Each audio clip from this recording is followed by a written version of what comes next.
part of it. So I don't know if you could maybe speak to. Well, I think it's some way. really fascinating. It's like an experiment, you know, it's like a big, big exploration, because I think we're taught over and over again that holding on to a grievance and holding on to a grudge and is what, you know, being vengeful even is what's going to make us strong. But sometimes you just look at it in that same quality of observation and you think, wow, I'm spending, you know, 90% of my life's energy thinking about this other person, and I've given over so much to them. I want to bring it back. I want to own it, you know, rather than just be, it's like when you go through the list of someone's faults and then you do it again, and then you do it again. It's like same faults. It's not like you discover new ones. It's just like, oh yeah. It's like, all right, you know, it's like been a long time going over that list. You know, so some of it has to do with that. And some of it has to do with, and, you know, we will go over this much more tomorrow. It's like understanding that we can take responsibility for our motivation, you know, for seeing where we're coming from in what we do or what we say. And in Buddhist thought, this is a little different than Western thought, where the intention or the motivation behind an action doesn't really count for much. But in Eastern psychology, it's very, very crucial. Like if I reached down and picked this up and offered it to one of you, it's very nice. All anybody sees is my hand moving down and picking up an object and moving it forward, right? But what's in my heart that is sparking that action? You know, maybe I'm offering it to you because I like you and I want you to have it. Or maybe I'm offering it to you because the camera's going and I just gave this big talk on generosity and I want everyone to think I'm a really generous person. Or I see you have a coffee mug I really like and I think, well, hey, you know, I'll give you this and you'll give me that. Or maybe, you know, I'm offering it to you because I don't like you and I think, well, you know, you're going to think this is filled with tea, you know, carefully brewed and imbued with honey and lemon. It's just water, huh? You know. You know, same smile, same gesture, but coming from a very different place. Or a million other possibilities, right?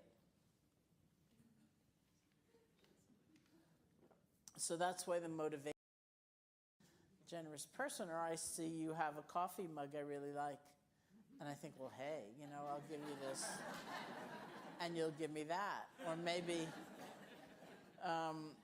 you know, I'm offering it to you because I don't like you and I think, well, you know, you're going to think this is filled with tea, you know, carefully brewed and imbued with honey and lemon. It's just water, huh? You know. You know, same smile, same gesture, but coming from a very different place. Or a million other possibilities, right? So that's why the motivation behind an action is very interesting. And we practice mindfulness to kind of know where we're coming from. And it's said, interestingly enough, that practices like loving kindness meditation transform our field of motivation. So if we have largely been coming from a place of fear or a sense of alienation and we do something like loving kindness practice, we will find ourselves coming from a place of connection in what we do or what we say. So that's one level of an action. And then there's the skillfulness or unskillfulness of the execution. That's what I meant by discernment. It's like we might be coming from a really loving place, but we might stop and think, you know, there's a lot of people in this room. I've only got one flask. Maybe I should offer it privately or do it in this way. It's like we do our best to be sensitive to context, where we are, to do things in the most skillful way possible. And then the third aspect of an action is the immediate result. And this is especially around, well, it's both around immediacy, which we'll talk about tomorrow, and also around praise or blame. Like maybe I'm very carefully, I look at my motive, I have a beautiful, generous motive in wanting to give it to you. I do it as sensitively as I can, as skillfully as I can, but you checked your cell phone messages just before walking in here, and you just found out you just won $10 million in the lottery. It's like you could not care less about this flask. And you sort of nod distantly and you walk away. That's the place that we pretty well obsess about. Oh my God, they didn't thank me. They didn't say it was the best thing they've ever gotten in their whole life. I'm an idiot. Why do I always give the wrong thing? And it's not to say we don't have things to learn in situations and from feedback, but that absolute sense of giving over our sense of who we are to someone else's reaction, it's hopeless, because you can't say to somebody, something's going to happen at noon.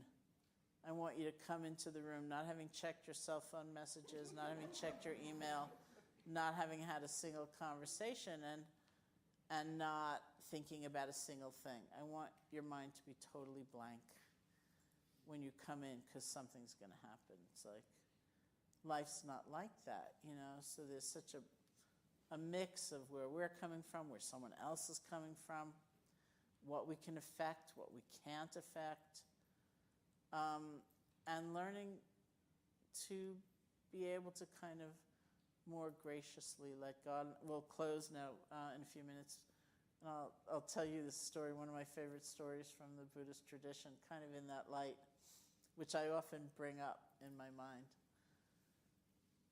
There's some story about the Buddha was doing something that angered this farmer. I don't know if he was like walking on his land or something without permission or something. So this farmer got just enraged at him and went over to him and started yelling and screaming and abusing him and cursing at him.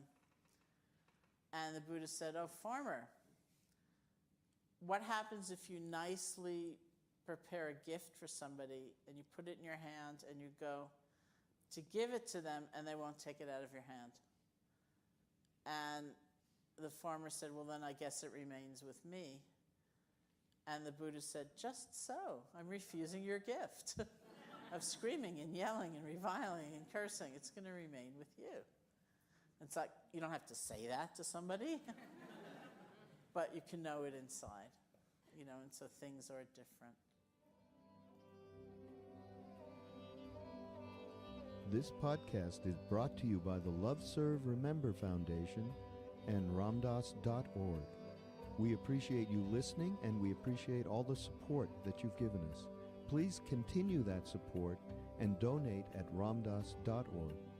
We can then continue to share what Ram Dass has been sharing for all of these years. Thank you. The game is to be where you are, be it honestly and as consciously as you know how. Watch the latest Ram Dass documentary film, Becoming Nobody, on Gaia.com. Of course, there was fear in losing that familiar identity. But there was always also wonder. The Gaia.com library supports you with transformational content. See it for yourself and go to Gaia.com/BeHereNow and check out the Be Here Now playlist, curated just for you. Visit Gaia.com/BeHereNow and start your free trial today.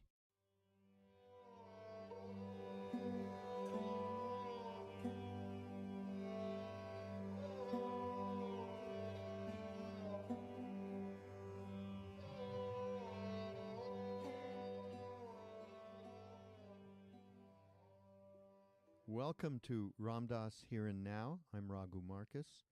This is our first podcast of the year, 2014. So I want to say Happy New Year to everybody. And I also want to thank everybody for the support that the foundation and ramdas.org has gotten over the last year in 2013. And one thing we did accomplish, aside from that great book, Polishing the Mirror, that came out in September, many other things were accomplished, and really due to all of the support that we do get.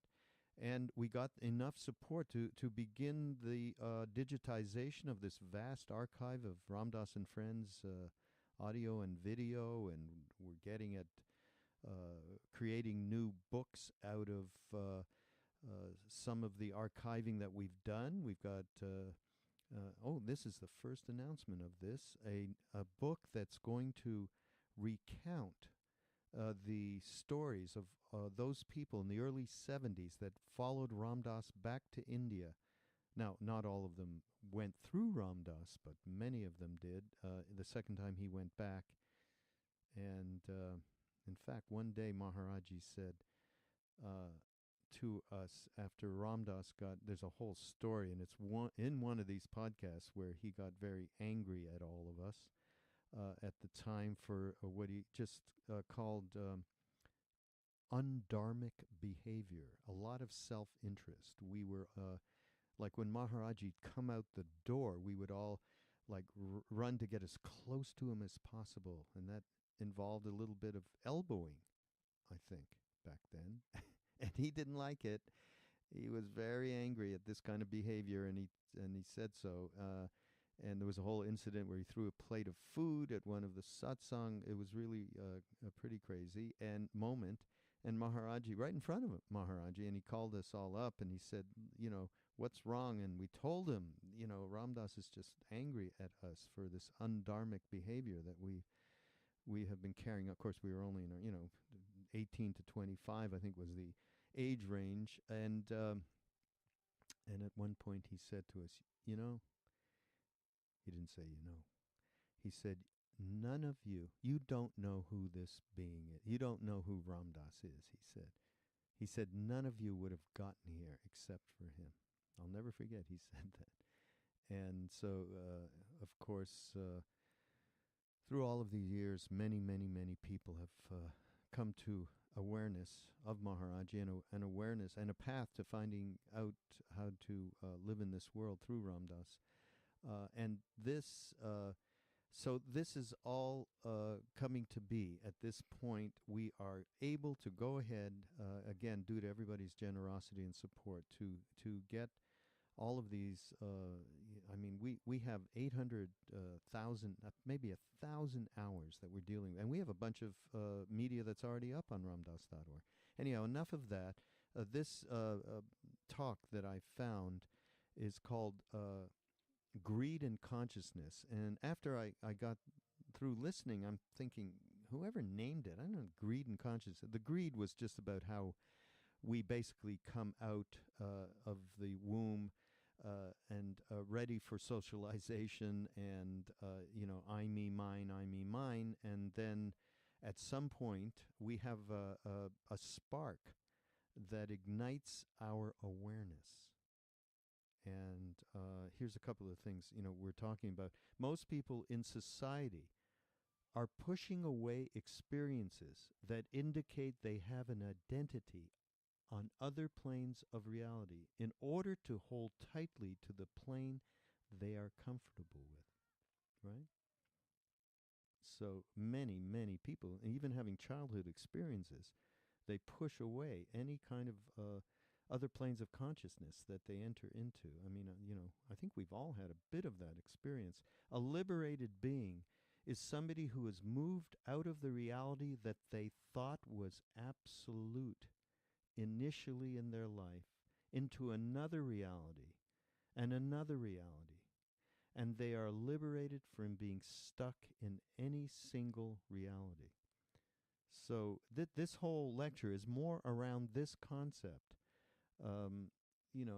of our individual incarnation evolution. It says who you are in an evolutionary sense is somebody in this very lifetime that has begun to awaken to your predicament, our predicament, basically, of a limited reality. So that's really more of the core of what this is about. I don't know who named it, but we can rename it. Anybody has an idea, let me know.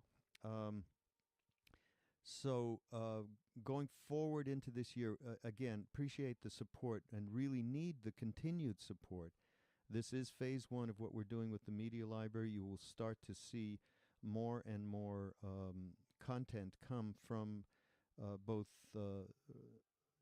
archival Ram Dass and friends, because it's not just Ram Dass, and also new content that we develop through webinars and retreats and so on and so forth, webcasts. And I also want to say that coming in February, Ram Dass, a reissue of Grist for the Mill is coming, and it's a beautiful book. It's a small book, but it has it was a beloved book that went out of print, and we're getting our friends at Harper One to reprint. So that's February 12th. I think on February 11th, Ram Dass is going to do a webcast talking about it a little bit, take some questions maybe, not sure about that. So look at ramdass.org and you'll find all of this. And again, we appreciate your support, and please do continue.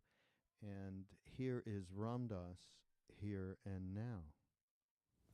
Miami seems like a good place to reflect upon greed. I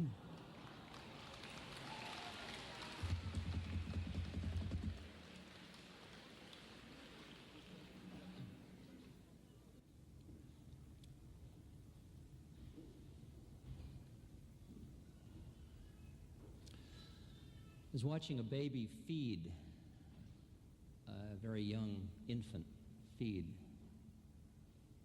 Now that's pure greed. Pure greed. It's just, there is no self-consciousness about it at all.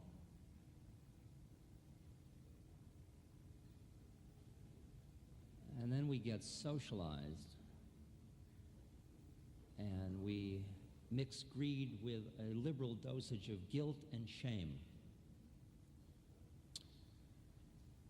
to control our greed.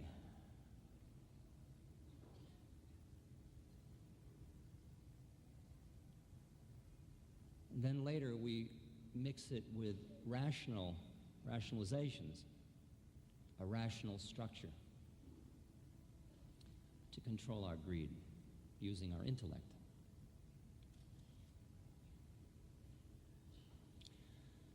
So when we are a controlled greed instrument, we are called socialized.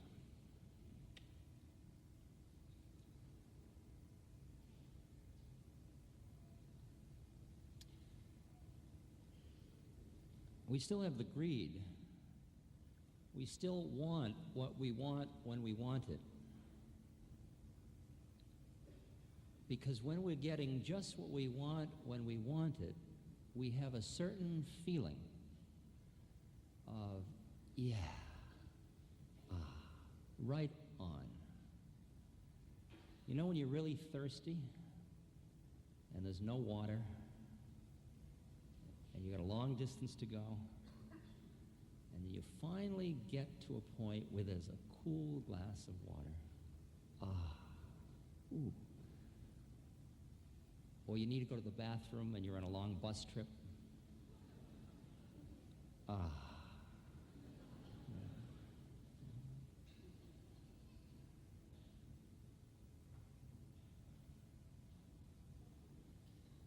That moment of getting just what it is that you wanted. It's a moment when you merge. You were somebody wanting the water. It's like with sex, it's very clear. You want the orgasm. You think, here it comes, here it comes, here it comes, and then there it goes, there it goes, there it goes. But at the moment, nobody's thinking anything. Nobody's thinking, this is it. There isn't anybody there to think anything.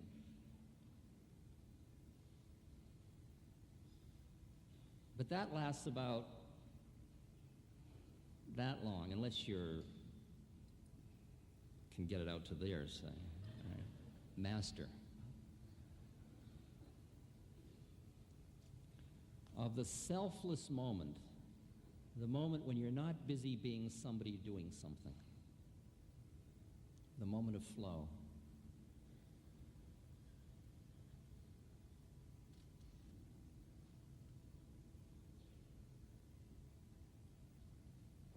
Now, the culture's been changing, and we're throwing off a lot of our guilt and shame.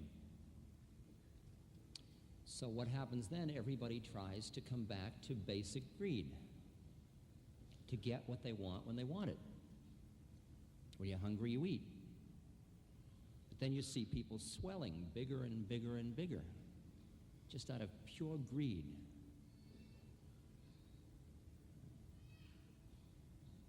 More and more ease, more and more comfort, more luxury, more.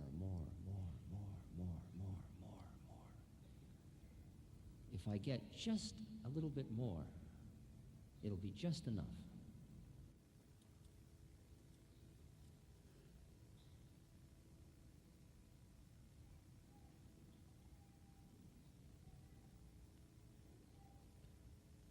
And for those moments, it is.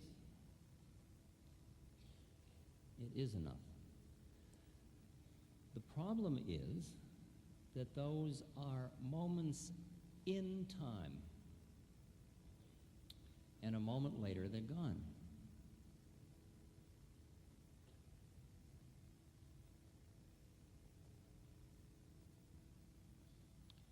You're all masters of going up and coming down. You know how to get up there, and you also know how to get down. And most of you, no matter how hard you push, come down. You buy a new car, you get behind the driver's wheel, get that rush. Just the fantasy I had. Here it is, $4,000 later, I got it. You zoom down the road, the moment. A few days later, there's a squeak. New dance. The moment is past.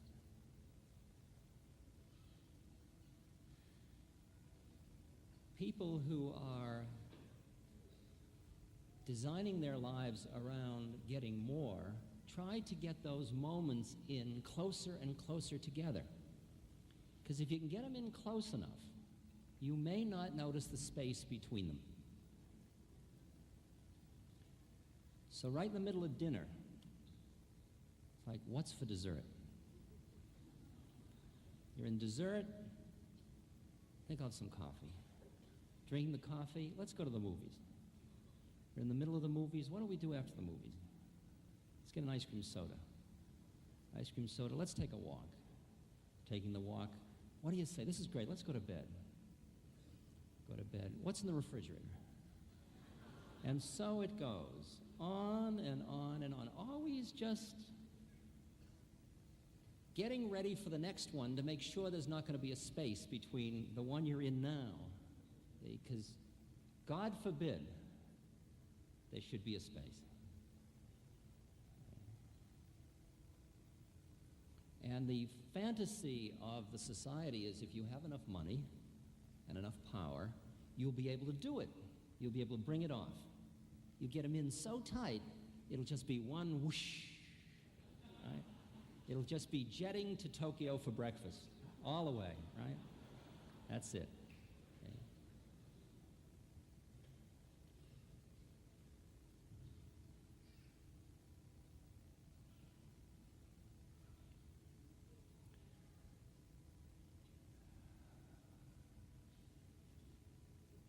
But television, as a obvious medium, has knocked somewhat of a hole in that fantasy. Because it confronts you on the screen, right between your feet, in your own bedroom, with faces of those people who made it. And if you look in close, the vibration often isn't one you want. It's as if I made it by everything society said I should do to make it. And where is the pot of gold?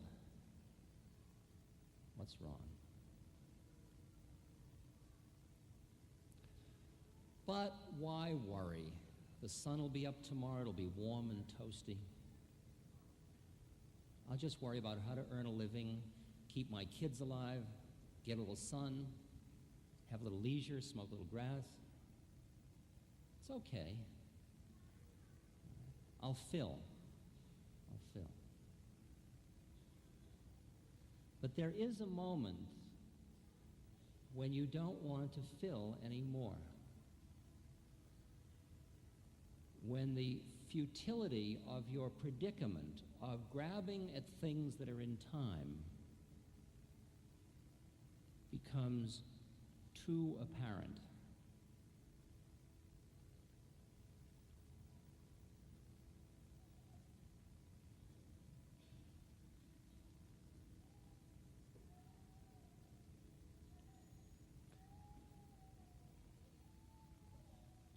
When that happens for an individual,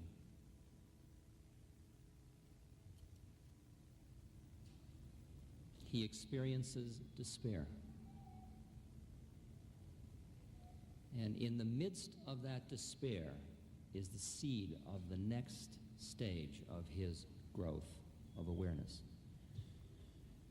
You are here in this room, almost without exception, because you recognize what I am talking about. That even if you are in the midst of collecting it all, of having good home, good family, good insurance policies, good security, good fun, good sun, good nature, good social responsibility, good political activism, good health food, good clothes, good friends,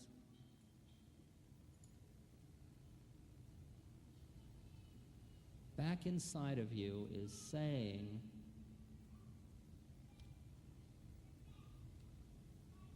what is it back in here that's yearning for something else? What is it? Is this just neurosis?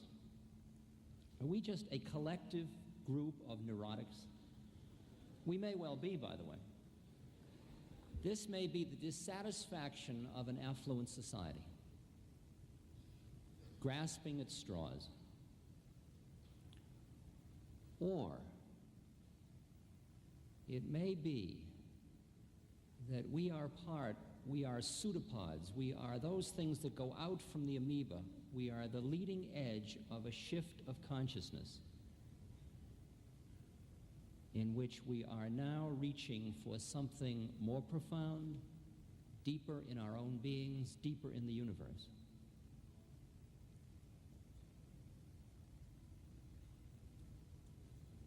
Obvious shifts. For example, in this group, many of you are shifting from identifying with that feeling towards the universe of my job is to master and control my environment, shifting to my work is to hear and flow with and be a part of my universe. Now that's an entirely different ego structure.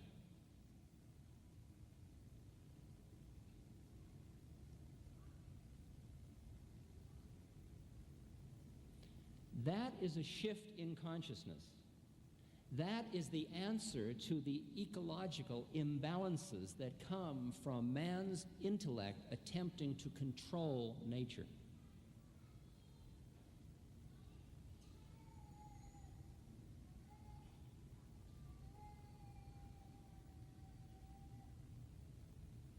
That's called in Chinese philosophy the Tao, the flow, the harmony, being in tune with.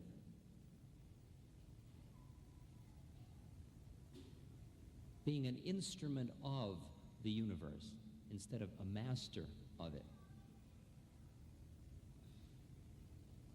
But what a humble ego to be willing to do that.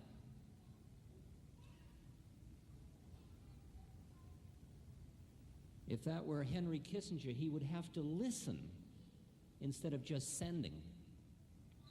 That's the difference between a politician and a statesman. That's the difference between a knowledgeable person and a wise man. We are collectively in training to become wise persons.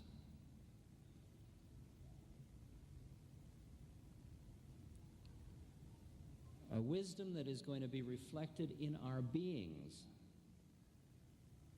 Our actions are going to reflect these shifts in consciousness that we are about at this moment.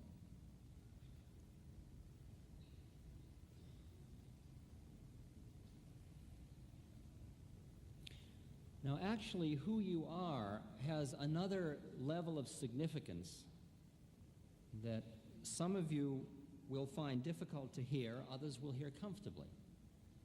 And it concerns issues of reincarnation and karma,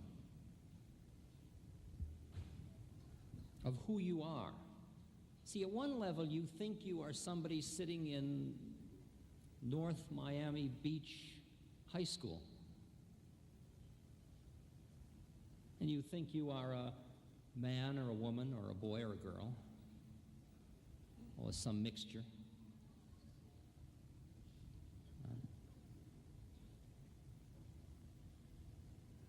But you have so many levels of identity, so many levels of identity. Why do you pick that particular reality to cling to? Because it's being fed by your senses and by your thinking mind. Until your eye be single, until you only see with the third eye, you are hooked on these eyes, these ears, this nose, this mouth, this skin, these thoughts. And that creates which reality? And they're all tuned to a certain frequency. And on that frequency, you are sitting in North Miami Beach High School.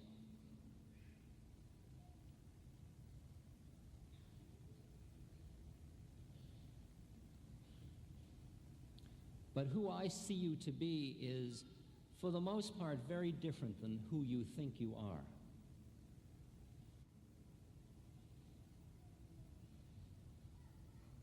I've been through the example many times. Many of you have heard the example, but it's such a vivid image that we can repeat it and work with it. It's a good one. It's the one of the flipping of the switch by the eyes, your perceptual apparatus, your receiving set. See, if you tune into a channel, let's say channel 2 on your television set, your eyes. What you see when you look out at the world is the physical reality. You see man, woman, big, little, old, young, dark, light, bald, hairy, developed, undeveloped, mole, bent nose, this, that, whatever. Right? If you're preoccupied with that in yourself, that's what you see in everybody else.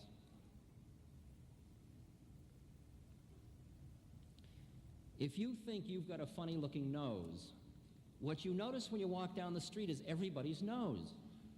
It's bizarre, right? If you think you don't have the right clothes, all you notice are people's clothes. Right? The physical reality. If you are horny, what you notice in all people are who's makeable, who is a competitor with you for who is makeable, and who is irrelevant. Okay? And that's the reality. That's what you see. That's watching all the girls go by on the street corner, or the boys go by in Ms. Magazine. One more. Flip.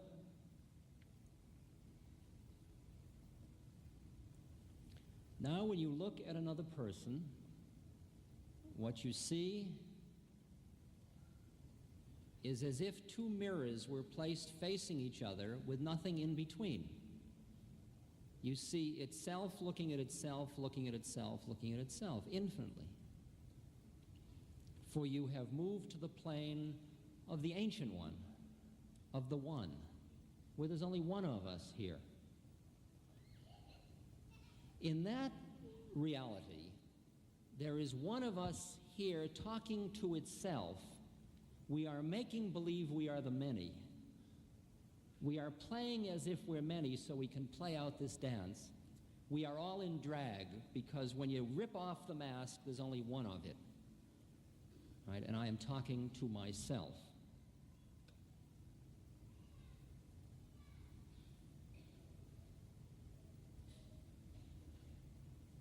Now, the minute you left the psychological, the minute you left that second channel, went to the astral plane, you immediately left North Miami Beach High School.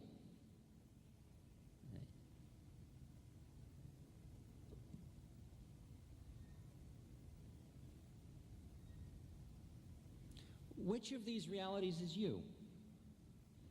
Who are you? Who do you think you are? Just to complete the game, we'll just go one more. One more flip. You disappear, I disappear, the television receiver disappears. We have just entered into the formless, called the void. Not nothing, that's something.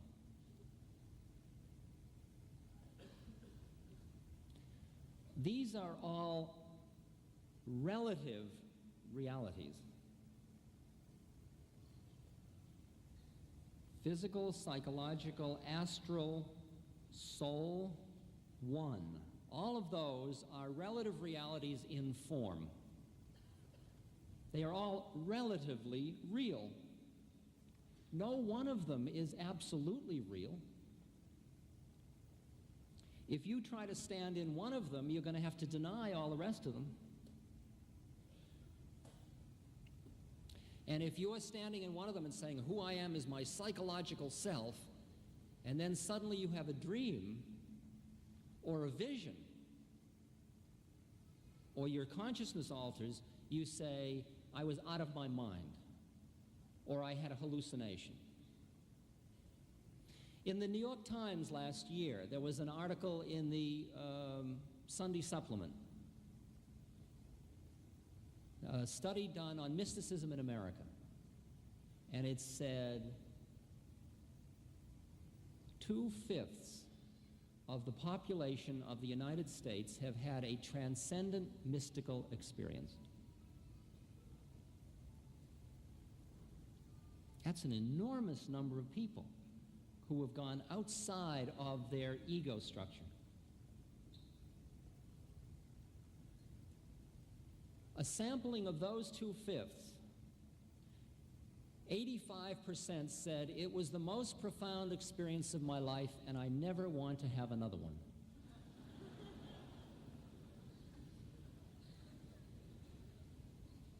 Can you hear that? Because it upset the apple cart. Because if you want to hold on to your neurosis, and suddenly you've been catapulted out to where you are experiencing oneness with the universe, what happened to your neurosis? And if you've built a whole game plan around your neurosis, you are left with nothing, nowhere to stand. So it is true that most people in society are pushing away experiences that indicate that they have an identity on other planes of reality in order to hold tightly to the plane they are comfortable with. Now, what is liberation within that context? A liberated being is somebody who has moved out of the reality that they thought was absolute initially in their life into another reality and another reality and another reality, and they are liberated from being stuck in any single reality. Okay? Somebody we call psychotic is in a reality other than the one that, say, 3 psychiatrists agree to. Okay? Like the example I gave, I think, in The Only Dance There Is. where I visited my brother who was thinking he was Christ and the psychiatrist who thought he was a psychiatrist, right? And they both were in a room together, convinced the other one was insane. See? Okay.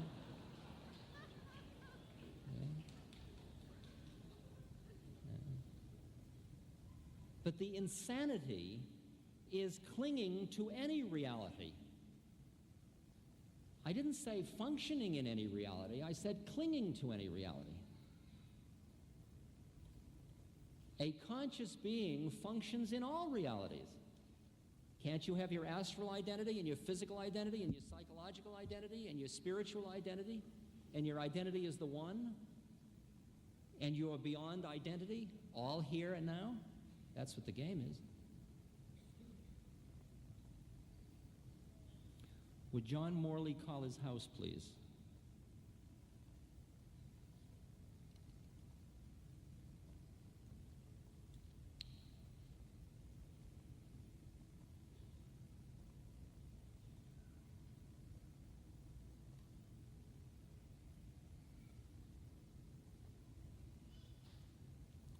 Who you are in an evolutionary sense is somebody who in this very lifetime has begun to awaken to your predicament of a limited reality. That's it.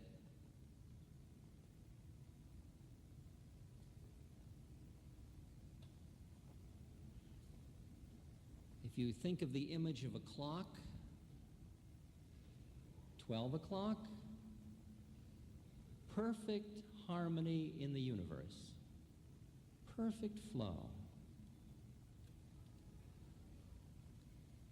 A metaphor you can work with about 12 o'clock, Garden of Eden.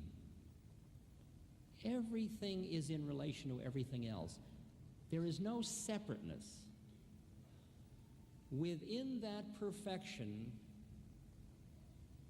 God has said, man has choice.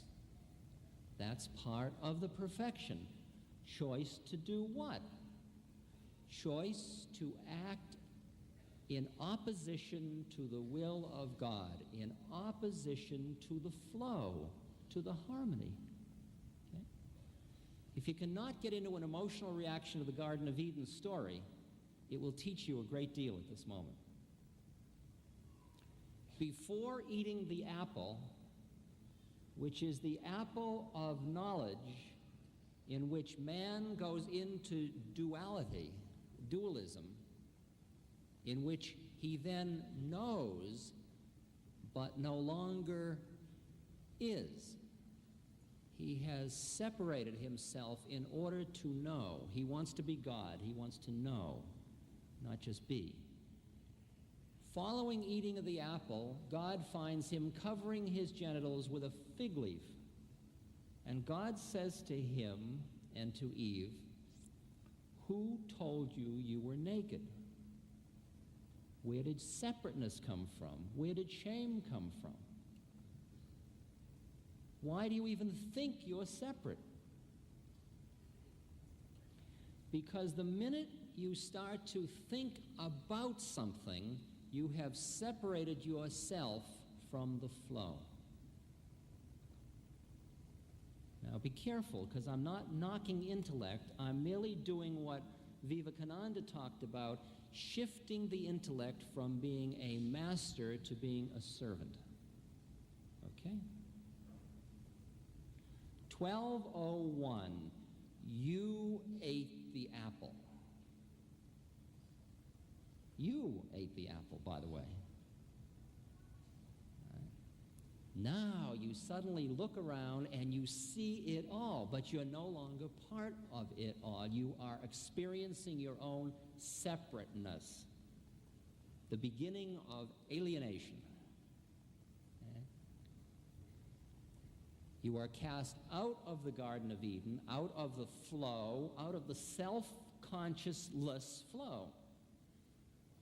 From 12:01 to 5:59, birth after birth after birth after birth.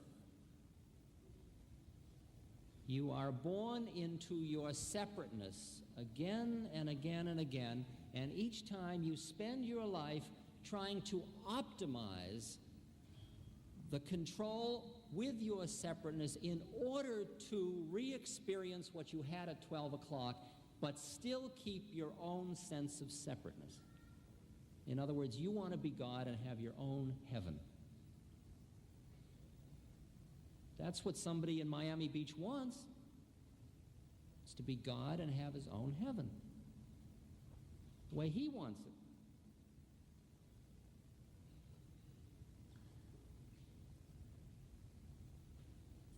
$5.59. Everything you have done, birth after birth after birth after birth, and you know how many births we're talking about? I mean, I can't do enough after births. Buddha gives the example. Remember this story? Buddha said, if you took a mountain that was the width, the length, that it would take an oxen to walk in one day, which is about 6 miles. It's 6 miles long, 6 miles wide, and 6 miles high.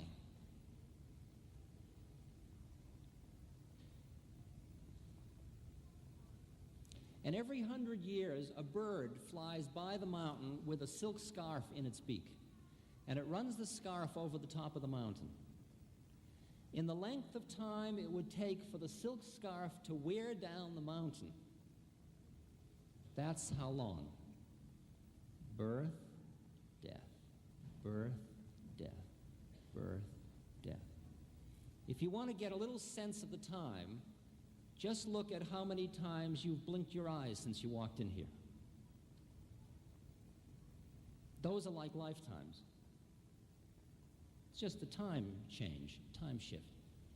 This whole thing you're involved in, this is the big one, right? You've said that for the last 10,000 of them, okay? This is the one I'm going to do it, right? Just one more pizza, right? And there it is, another birth, another pizza. Right?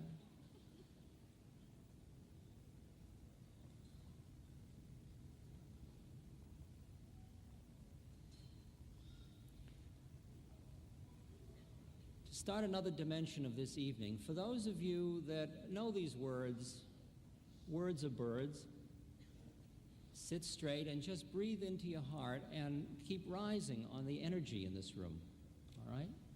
Let the words flow in and out. You don't have to turn off that reality to do the other thing, but you can go beyond the words here too. The words are to keep the intellect calm, so another process can go on tonight.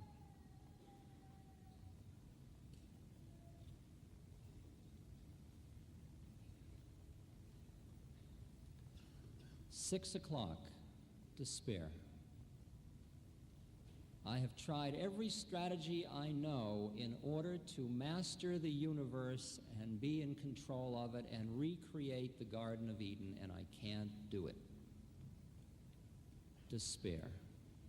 Despair is the prerequisite for awakening. 6:01, right in the middle of a birth, you began to awaken.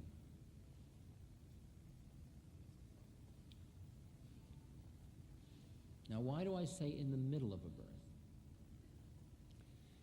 Because between births, you have awakened each time, only to go to sleep again as you took birth. But often you resisted the awakening between births. See, a person that's, say, at 7:30 or 8 o'clock who's already awakening during a birth is different than somebody at 4 o'clock who didn't awaken at all during the birth, who denied all awakening, was the 85% who said, I never want to have that experience again. The person at 4:30 dies. They're dying. They say, save me, I don't want to die, I don't want to die, I don't want to die. Do whatever you need to do, keep me from dying, and then they're dead. And a moment later, a voice says to them, welcome. And they say, if I'm hearing a voice saying welcome, I guess I didn't die. And the voice says, no, you did die. For a person at 4:30, utter confusion. That confusion can last until the next birth. It's called purgatory. 8:30, however, you're dying, I don't want to die, I don't want to die. You still don't want to die at 8:30, you see. You don't not give a damn till around 11:15. At 8:30, I don't want to die, I don't want to die. Save me, save me, save me. You're dead. Welcome. I guess I didn't die. No, you did die. At that moment, those moments of awakening you had during your previous birth suddenly flick over into figure instead of into background, and you say, far out. All that stuff that happened to me was real. And then you're wide open, and then you are a collaborator in the preparation for your next round. You work with the karmic council.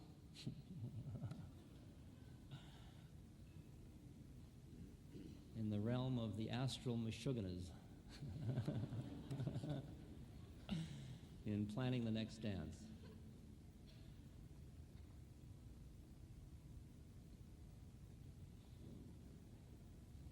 But there are more surprises in store yet. For as you get up near 11 o'clock, you're working out all of your karma, and you're awake during most of your birth. Get to 11:59. New choice. 11:59.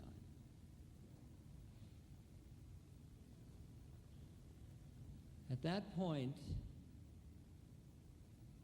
you can merge back into, give up the last vestige of separateness that's left, which is merely the thought of I. That's all that's left, the thought of I. Or you can push against the final merge and stay in form. And why would you stay in form? Not because of your personal desires any longer, because you don't have any. You stay in form because of what in Tibetan Buddhism is called the Bodhisattva vow. You stay in form because of the suffering of all sentient beings. That's what a guru is.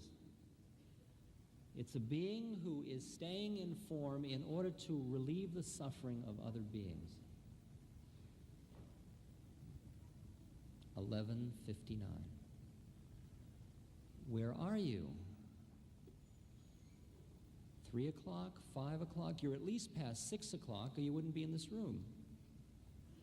7:30, 9, 10:30, 11:45? Are these moments on the clock births and deaths? Could you go through the entire clock in one birth? There is no fixed time, no time units.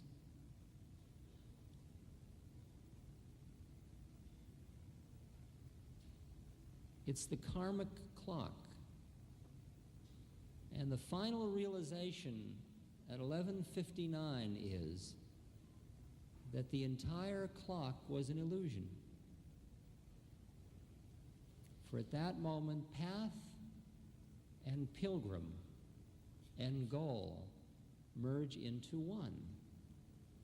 And you see that the entire clock was within the illusion of time. When Buddha says you already are the Buddha, meaning you already are fully enlightened, you're merely busy thinking you're not. And the entire sadhana, the entire path, is the path of awakening you out of your illusion of separateness to acknowledge who you already are. Thus, nobody teaches you anything. They merely remind you. And that what you are seeking is not out there. It doesn't lie in me as opposed to lying in you. The only difference is that I'm not as attached to who I think I am as you are. The act of meditation is the act of transcending your models or molds of who you are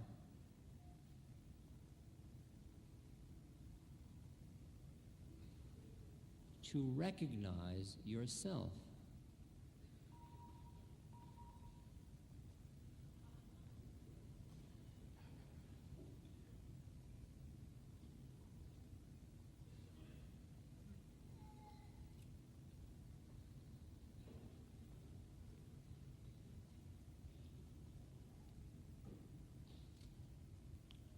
What is it you want this lifetime? What is it you want?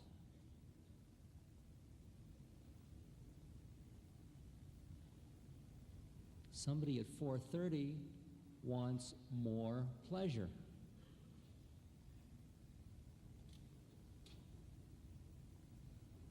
Somebody at 8:30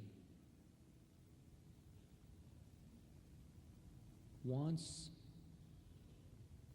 to return to the source, wants to know God, wants to become enlightened, wants to be free, wants to be realized, wants to be liberated from suffering. A person at 8:30 recognizes Buddha's Four Noble Truths, that the cause of suffering is clinging or attachment, and says, help me free myself from clinging and attachment so that I might end suffering. Let me be free. At 4:30, you try to optimize pleasure and minimize pain. You try to get high and avoid the low. At 8:30, you say, everything in my life, the highs and the lows, are all grist for the mill of going home. I will eat it all. And it's even farther out than that, because at that point, your suffering becomes functional for your awakening. Your suffering literally becomes grace. That's a heavy one. At that point, when you get caught in anger far out, it's showing you where you're clinging, and you're more interested in getting done with clinging than you are just getting high again.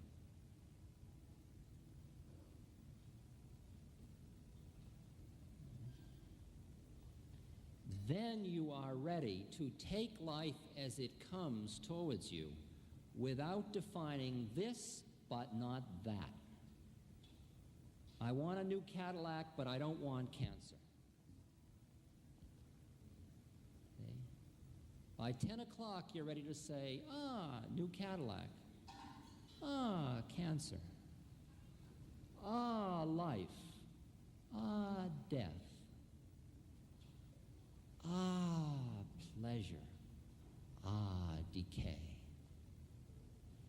Because all of it is seen only in relation to that television channel in which the soul is going home.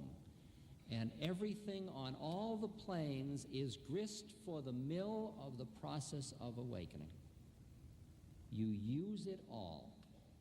And your life at this moment is an absolutely perfect statement. perfect. Most of you sit around saying, if only, whatever. If only. If only I were 20 years younger, 20 years older, richer, poorer, more beautiful, a different sex, whatever. If only. By around 9 o'clock, that's all over. You're looking at just how it is and you're saying, far out. Well, what am I going to do with this one?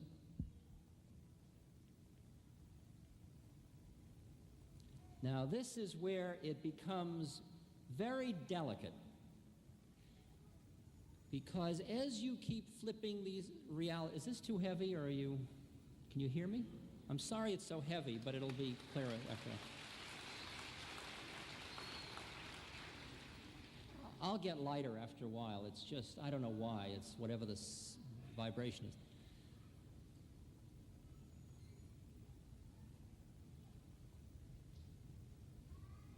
When you are busy identifying with your suffering, you are a tremendously socially concerned human being because you look around and you think of all the suffering and your empathy is very great.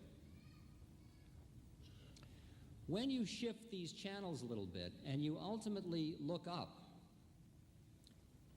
and you begin to see all of the forms of the universe in perfect harmony with one another,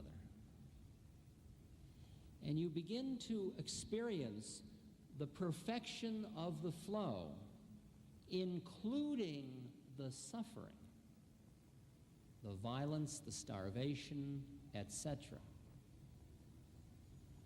At that moment, you look at the universe and you say from your great height, high in the Himalayas, you say, it is all perfect.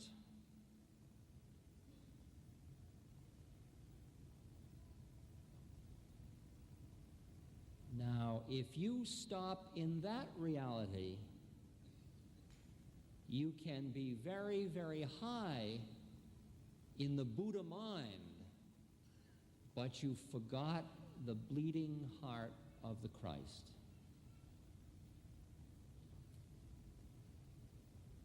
The liberated being is the being who simultaneously is looking up and seeing the perfection of it all, and looking down and seeing the blood on the snow and seeing the suffering. The balance is that you, as an incarnated being in North Miami Beach High School, must honor your incarnation in order to be free. You cannot deny it, and your incarnation is as a human being living among many human beings, most of whom are suffering unbearably.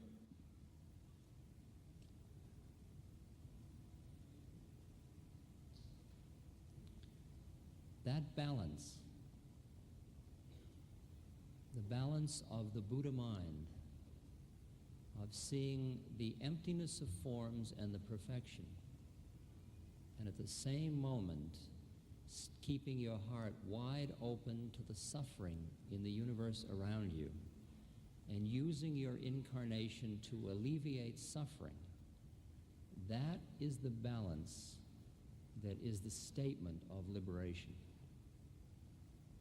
If you get so high that you're walking down the street so high that somebody trips and falls and you don't bother to help them up because, after all, it's perfect, you forgot God in form.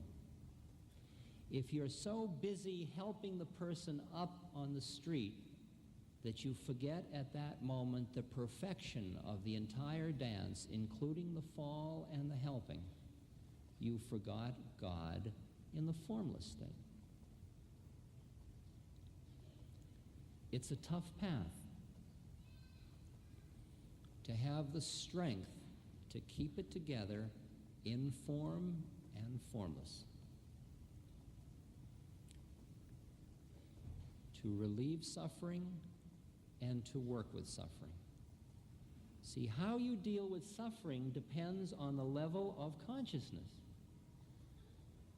Like the example that I've used before, if somebody comes to you and says, I am a yogi, I would like to do a fast and I am healthy, and I say, all right, fast for 9 days. And they come to me at 7 days and they say, I'm doing fine. I say, great, you go right ahead, fast some more. If I then walk out on the street and somebody comes up to me and says, hey man, I haven't eaten in 7 days, you got a quarter. I don't say to him, you're doing fine, proceed, right? There's the quarter. Because his level of consciousness, he's busy suffering. The other being is using the suffering to awaken. It's the same thing. They both didn't eat for 7 days. One person is busy being the person who didn't eat for 7 days. The other person's being the person who's going to God. No judgment. One person's at 4:30, one person's at 9 o'clock. You don't judge that a person that's 40 is better than a person that's 20. They're just 20 years older. The beings around you represent different ages of incarnation. Your parents, your children, your brothers and sisters, your friends, all different. All different. For a moment you might meet in the journey and then spread apart. No matter how hard you try to grab their hand, it can't happen because you are at different levels of the dance. You have different work to do.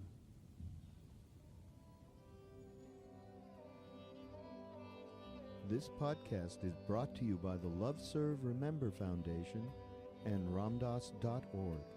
We appreciate you listening, and we appreciate all the support that you've given us. Please continue that support and donate at ramdas.org. We can then continue to share what Ramdas has been sharing for all of these years. Thank you. The game is to be where you are, be it honestly and as consciously as you know how. Watch the latest Ram Dass documentary film, Becoming Nobody, on Gaia.com. Of course, there was fear in losing that familiar identity. But there was always also wonder. The Gaia.com library supports you with transformational content. See it for yourself and go to Gaia.com/BeHereNow and check out the Be Here Now playlist, curated just for you. Visit Gaia.com/BeHereNow and start your free trial today.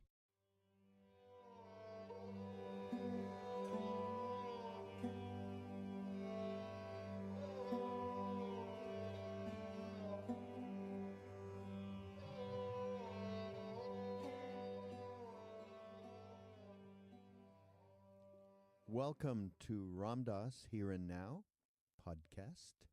I'm Raghu Marcus. This year is the 40th anniversary of Naropa University in Boulder, Colorado, that Chogyam Trungpa Rinpoche started. And at that particular summer that it opened, Ramdas was part of the faculty and did a series of talks around the Bhagavad Gita. At least he used the Bhagavad Gita as a rudder for all of the different topics that he went through at the time. These are considered actually, and I think Ram Dass himself would say that some of the most complete and deepest lectures and talks that he gave at that time in his life, which was really just after coming back from India a couple of years earlier, and only a year and change after Neem Karoli Baba Maharaji left his body. And by the way, in fact, these talks have been recently, well, a few years ago, released as a CD set on Sounds True called Love, Surrender, and Devotion. I may have that a little cockeyed, but you'll go to ramdas.org and go into the store, and you'll Love, Service, and Devotion. That's it. So what happened here is they actually just got in touch with Ram Dass recently in Naropa, and because they're having a 40th anniversary celebration, and they asked him to just make some comments and reflections on his time back then. And so he did this interview, and it is going to be available. It's just done, and it's going to be available. I mean, they're showing it at their convocation celebration, but we're going to put it up on ramdas.org, so look for it. It's an amazing reflection by Ram Dass, and it just made me take a look back and find some of those talks, and I thought I'd share a little bit with you. They're, I think it's like a 14 CD set, so they're, it's quite a bit of material. And what I chose, which interested me, was something called Social Aspects of Sadhana, or sadhana being spiritual work. And so in this particular thing, he starts off quoting the Gita, and he talks about our preoccupation with individual differences and how we come up from early age, and this is kind of an efficient way of dealing with the world, separating ourselves out, of course, a very neurotic way. And then as we go along, he suggests we call that being sophisticated, and isn't that true? So, his talk here, I mean, it's really great because of his experience in psychology, and he uses that as he does on many of these talks. But how we come through childhood with some sense of inferiority, inadequacy, incompetence, just a feeling, kind of like original sin feeling. And so, we have this negative core ego response to stuff. And it goes along the lines of, well, if I had something better, if I was smarter, or if I had a more compassionate father, we're all preoccupied by our particular brand of negative identification. And that's how we walk around the world, seeing the world based on that, like if you have a big nose, he suggests, I don't know why you got into the nose thing, but if you have a big nose, all you walk around seeing is noses. And now in the course of work on ourselves, in the course of sadhana, our perceptions evolve, they keep changing. And we see how clearly we use these individual differences to operate in the world. We see people in relationship to our own desire systems. This is all such relatable stuff. I mean, the examples that he gives, anybody, I mean, he covers it, I think 90% of the people who are at this talk, and 90% of the people who are listening to this particular podcast and will hear this talk can identify with.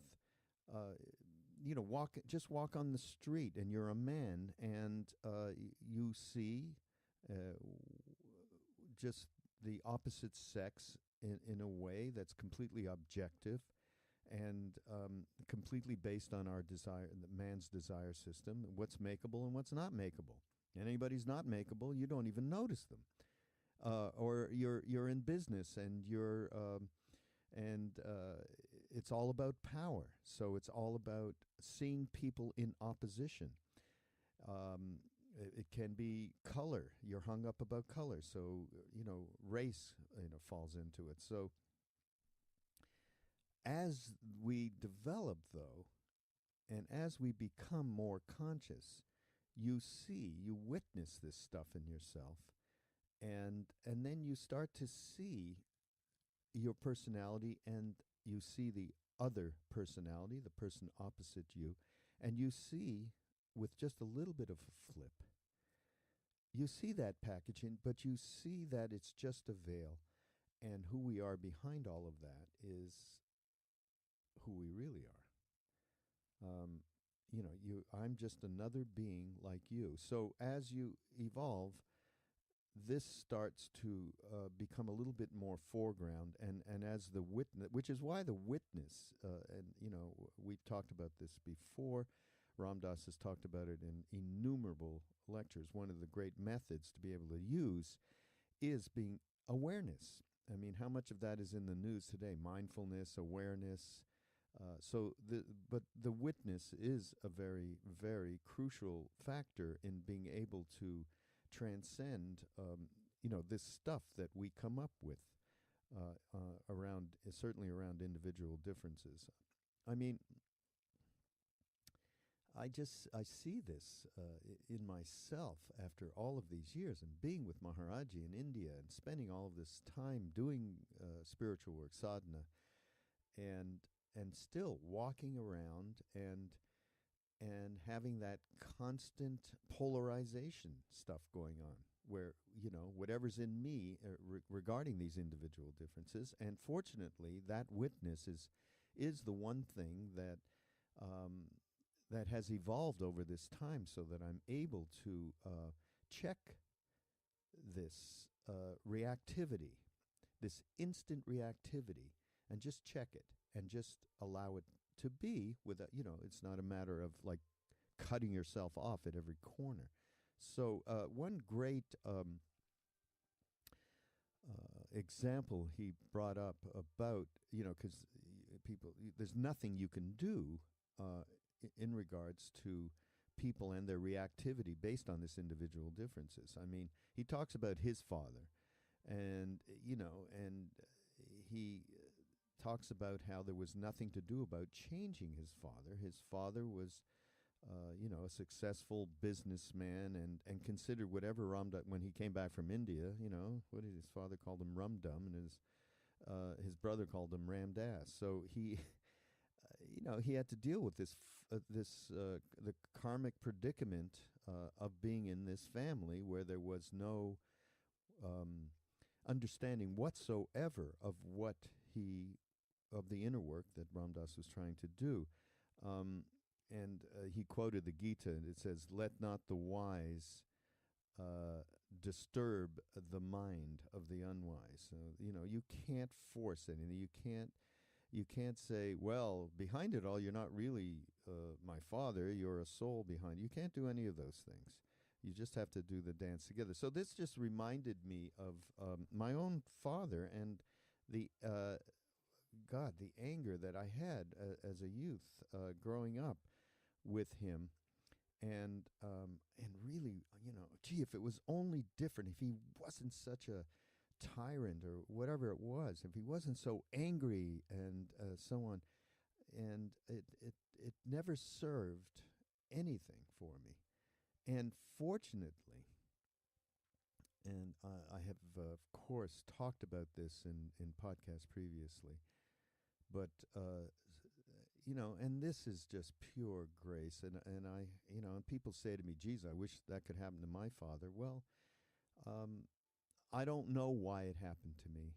I don't know why, but Maharaji brought my father to India, meaning my father had enough of an interest, and I had enough in me, my brother and I, to actually send him letters from India going, come on over, this is great, And for many years I used to say in groups and, talking to people, asking me, how all of this happened for my family, which, all of my family ended up being with Maharaji in India and meeting him and becoming devotees. So it's a very strange situation. But however it happened, he came over, and he obviously had the karma to do that.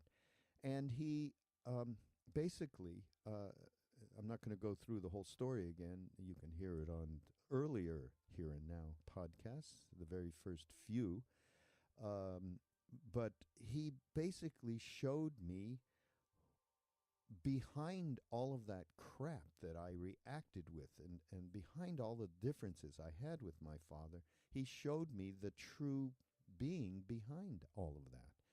I got to see his soul when we were together with Maharaji, and that was a tremendous a lesson for me. And of course, it completely changed my life. I love this particular quote, this statement he made. You become the environment in which the optimum growth is available to all human beings you come in contact with, because you are no longer laying trips on everyone. You're not judging or discriminating individual differences. That's just a basic foundation for how to transcend and your own personal stuff, so you can be of some use to people. I mean, that's just a tremendous thing. He also in this talk talks about Trungpa. I think he talks about that whole lecture, and that's again in another podcast around Trungpa and Ram Dass. And it was around, he talks about the being in Tail of the Tiger in Vermont, and Trungpa said, "What about sorcerers?" And Ram Dass said, "Sorcerers? I don't know from sorcerers. All I know is to go to the one." And then, what about responsibility? And Ram Dass interpreted this. He said, well, basically what I believe he was saying is, if I deny sorcerers, if I deny the planes of evil and good, by, in other words, by saying, I'm just going to the one, but if I deny, then I'm caught in denial for fear of all this stuff. So I'm no less hung up than if I had been totally preoccupied with individual differences and failed to appreciate that behind it all lies the one. So, important teachings that really came from Trungpa. I got one more little quote here that I picked out that, of course, you'll hear him repeat in the talk. And it's, my growth, Ram Dass is referring to himself, my growth is that I am growing into being able to assume the responsibility in the realm of individual differences, and in the same moment keeping aware of the fact that the one lies behind it all. That's where that blend is. As Trungpa said, it's a very fine line, and it's a fine line between accepting responsibility for individual differences and recognizing the one behind it all. The good example, and it's stuff I've experienced myself, along the way, you meet somebody and they're happy that somehow you got introduced to Maharaji, or some word helped them out, and they're thanking you and you're denying it. But in reality, it's twofold. It's, yes, you're welcome, and at the same time, as he says in this, I have nothing to do with this. I am not the doer of this, but at the same time, there is something being done. And so there's that's the paradox. Well, I think we should just get into it. I want to also, though, again, thank everybody for the support of this podcast, ramdas.org, Love, Serve, Remember Foundation. I want to remind you that we have the updated reissue of Grist for the Mill coming out on February 12th. Ram Dass is going to actually do a webcast around that on the day before. I think it's on the 11th. Check ramdas.org to get all of the information. Sign up for it, and you'll get a link to the webcast. And and many other things coming along. Please do continue your support. We appreciate it, and we will see you next time. So here's Ram Dass, here and now, from the Naropa lectures. Now, we're going to be talking today about the social aspects of sadhana, and I'm just going to read to you 3 or 4 shlokas from the Gita. He has risen on the heights of his soul, and in peace he beholds relatives, companions, and friends, those impartial or indifferent, or who hate him. He sees them all with the same inner peace, who everywhere is free from all ties, who neither rejoices nor sorrows if fortune is good or is ill. His is a serene wisdom. With the same evenness of love, they behold a Brahmin who is learned and holy, or a cow, or an elephant, or a dog, or even a man who eats a dog, with the same evenness of love. The man whose love is the same for his enemies or his friends, whose soul is the same in honor or disgrace, who is balanced in blame and praise, whose home is not in this world, and who has love, this man is dear to me.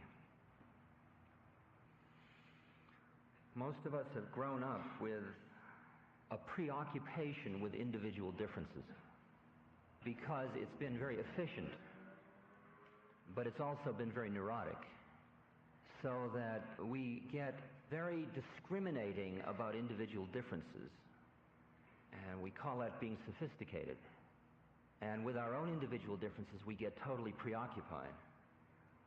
We come through childhood, most of us, there are exceptions in this room, but few of them.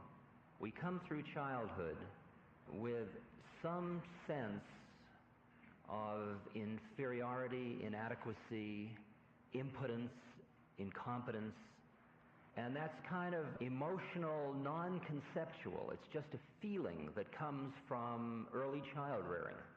And we don't have to go into the dynamics of how that develops, but it just is a common thing. It almost is so pervasive that it looks almost like the feelings that come out of a sense of original sin, if you want to do it from a religious point of view. But then what we do is we start to identify our individual differences with these feelings of inadequacy, or badness, or wrongness, or feelings we've got to do good in order to be okay. Not that we start out by being okay, but that we're really kind of rotten, but if we do good things, we will be okay. And what we're doing is working against a negative core ego concept. And usually what we do is we find some individual difference in ourself that we can connect with this thing and thus blame it. I used to be overwhelmed when I was a psychotherapist by the fact that each person had her or his thing. And each person said, if it wasn't for this, it would be okay.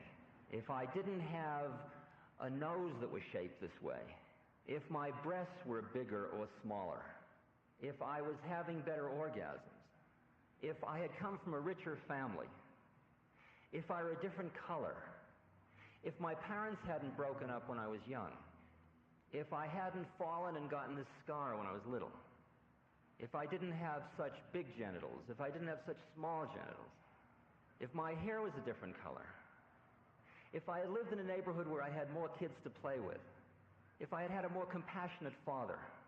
Everybody's got this thing. Okay?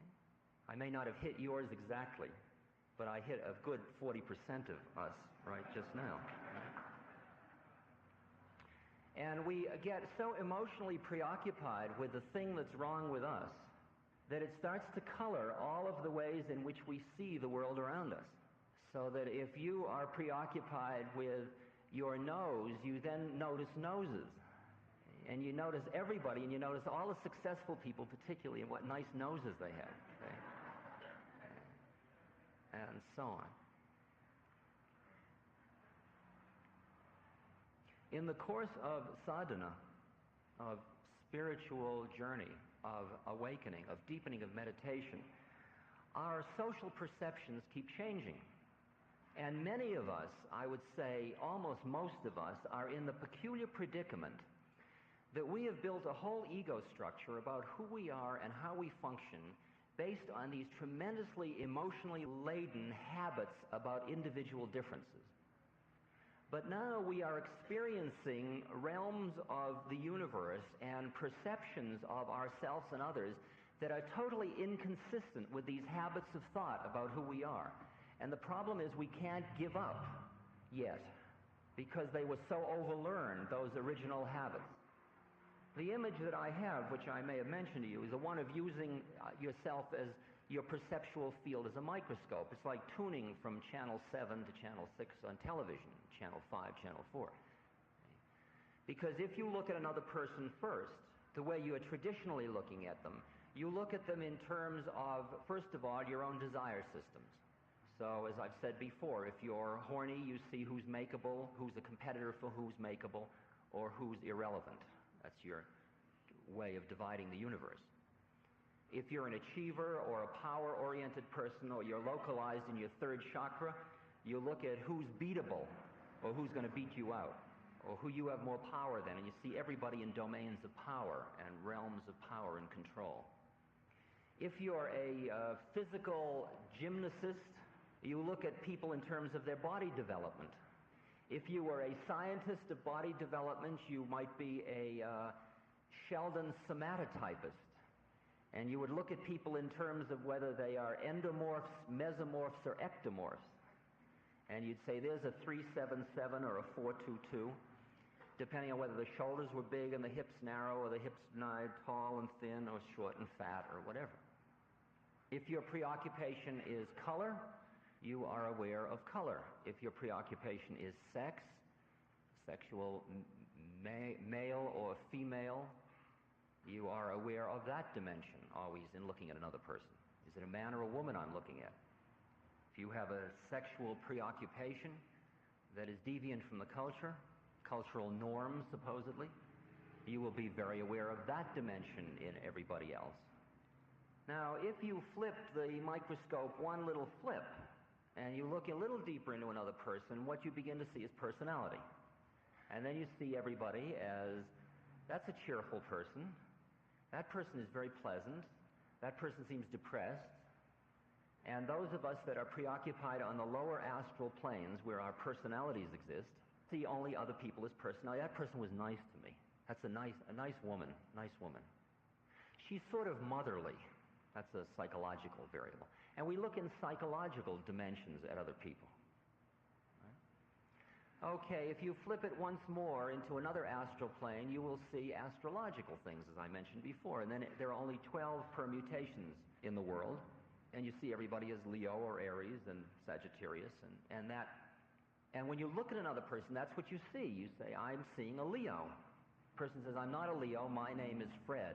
You say, well, that's what you think you are, but in fact you are a Leo. Because I see a Leo when I look, right? And that's the reality of that plane.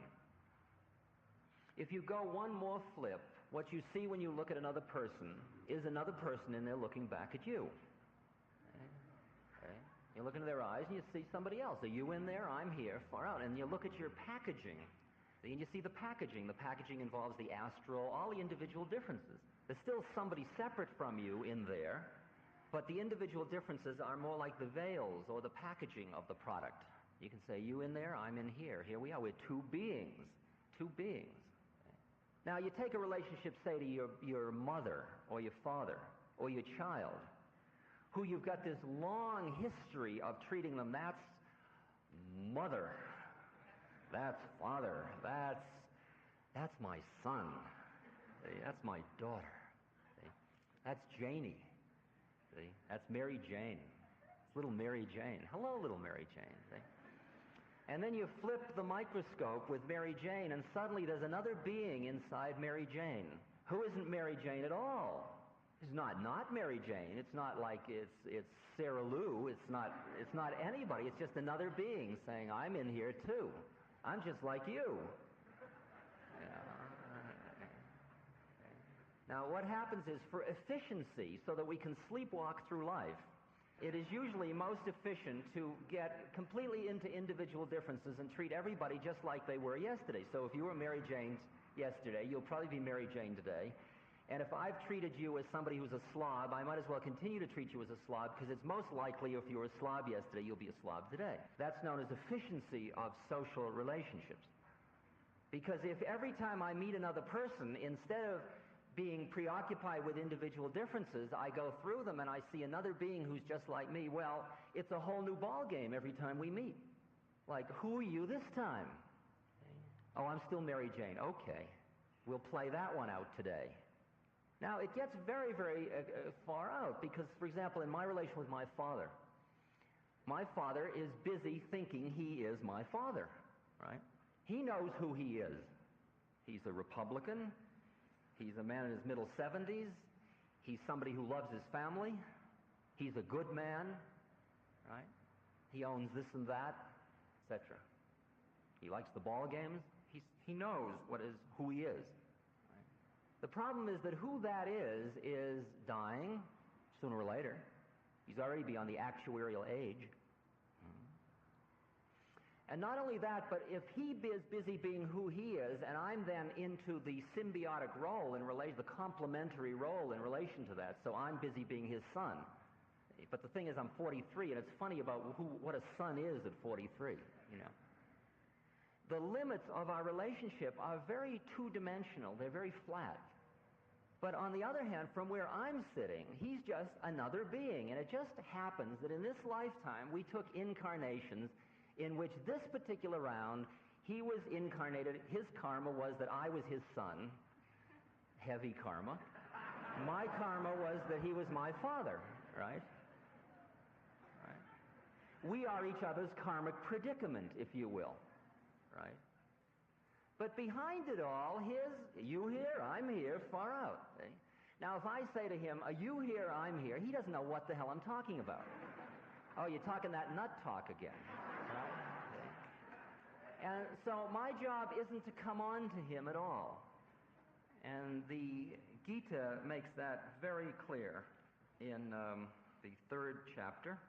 Let not the wise disturb the mind of the unwise in their work. Let him working with devotion show them the joy of good work. And those who are under the delusion of the forces of nature bind themselves to the work of these forces. Let not the man who sees this disturb the one who sees it not. My job isn't to say to him, look, you're not my father, really, really, really. Because he's got a birth certificate and the whole thing, see? From that reality, right? But the point is that my perception of him is another being who is in an incarnation in which he is totally identified with the thoughts that are connected with that incarnation. And he is so deeply identified with them that it is all totally real from how he's looking at it. So we will sit down together and we will talk father and son talk. But all the time I'm doing my mantra and I'm sitting in the place inside myself, which is merely another plane. It's no better or worse than the one he's on. It's just a different one in which we are two beings who are doing this dance together. And what my mind is doing is creating a space which, if he chooses, he is free to give up the limiting conditions of the role that he has been thinking he is. And what will happen to us sometimes is very far out. We will dock father and son talk, and then we'll keep sitting with one another. And then we'll run out of father and son talk, and we'll still be together. And because I feel so peaceful in that, while most people, if they are caught in their roles, get freaked when the role material runs out, when you've run out of script line. But I'll sit with it, and pretty soon we will just be sitting together, just as if we were meditating in the Naropa Center. And we can't have any words about it, because the minute we come into concepts, we immediately go back into models. But we have left words behind, and we're just together. Right? It turns out, I mean, if you want to go further mystically and do another flip, you get so you're looking at yourself when you look at somebody else. And it's all yourself dancing with yourself, making believe you're separate.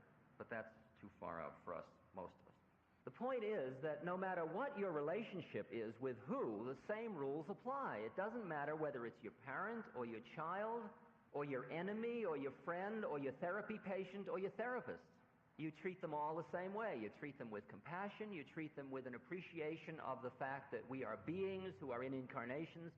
You quiet yourself, you center yourself, and then it's all possible. And in every relationship, it's all possible. That is, you become the environment in which the optimum growth is available to all the human beings who you come in contact with. Because you're not laying trips on everybody around you all the time. Because you're not sitting around judging, you should be this way. If you were a good father, you'd be. See? My child is going to be. See? I'm hoping that for my therapy patients that they will. I expected more from a therapist than. You hear all those places? Okay. I expect my husband to. See, the predicament is that everybody is doing just what they can do. Maharaji kept saying to me, Ramdas, don't you see it's all perfect? Everybody's being just who, everybody is a perfect, like when you go out in the woods and you see all the trees, you don't say, well, that tree isn't like that tree. I wish it were, if that tree didn't bend like that, it would be a good tree.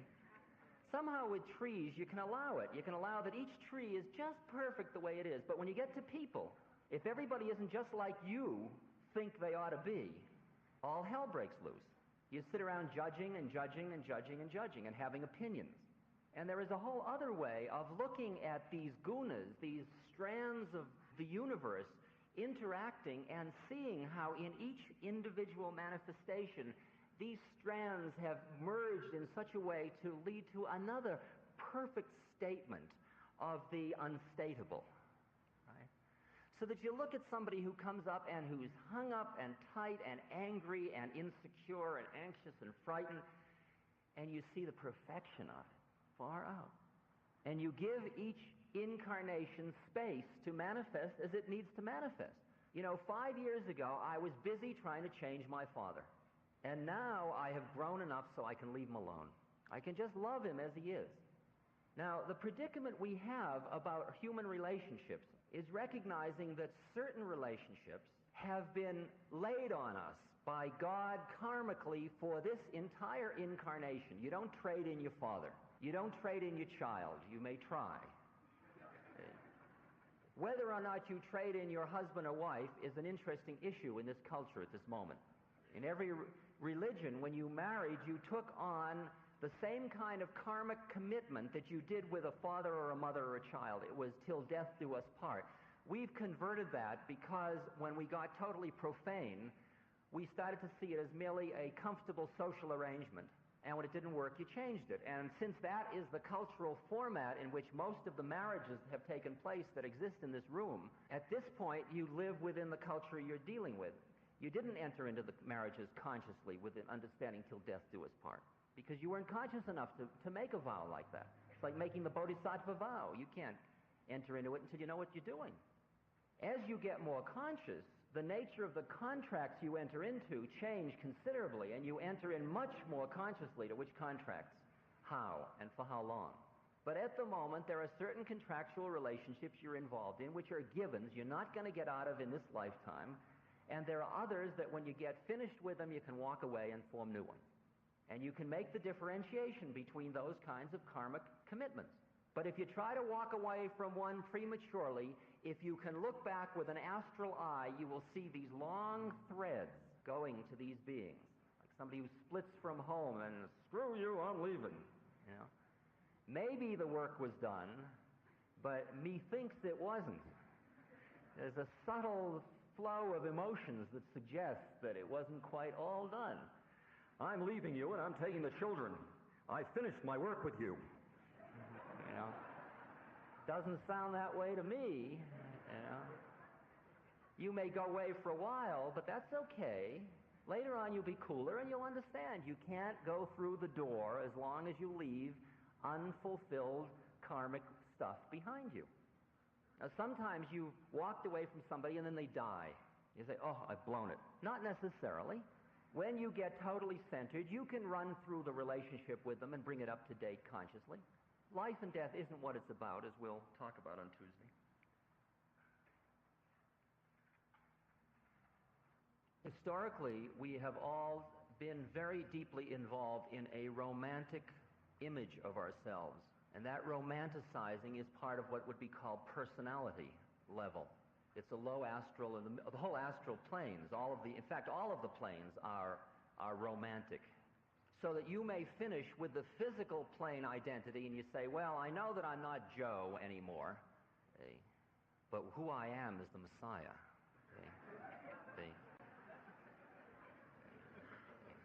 But don't tell anybody just yet, because I'm not ready to manifest.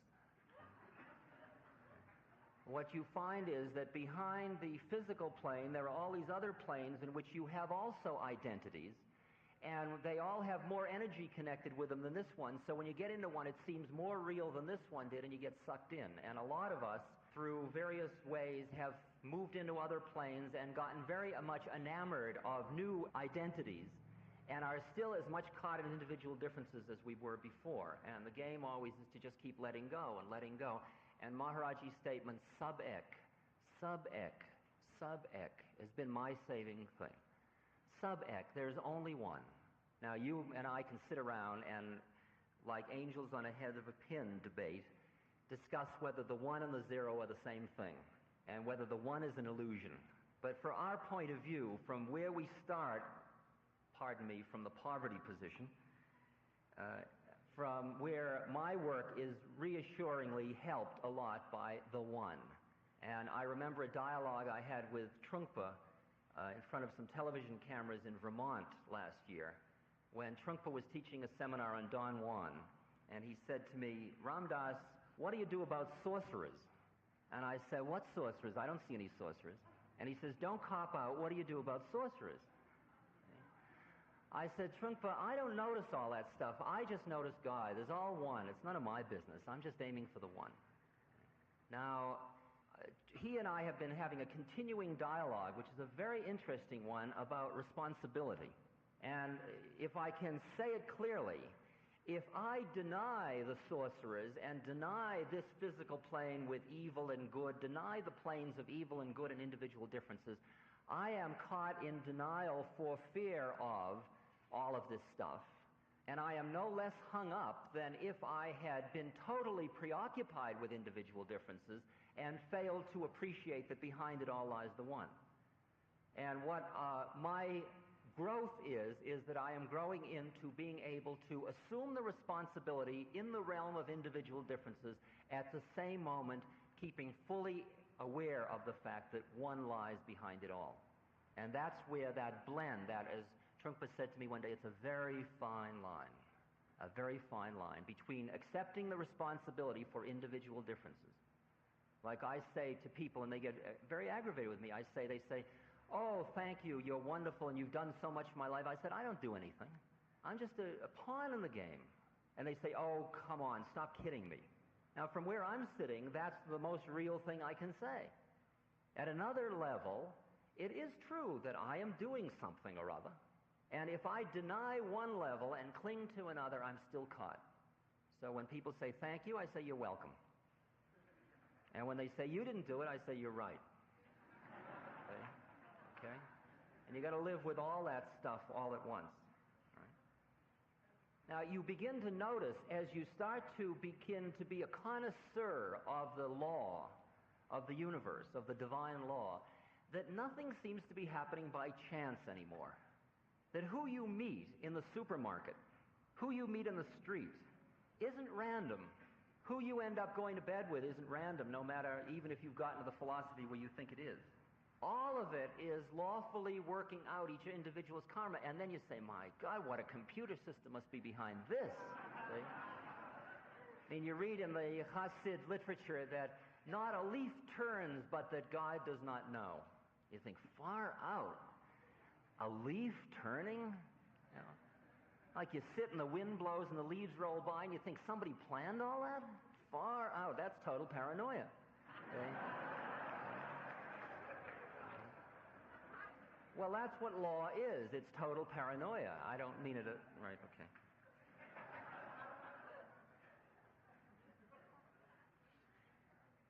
And as I said before, that when you start to get angry at people, like when, at this point, it's pretty good now. When somebody really infuriates me, I get infuriated. And I'm really fierce these days.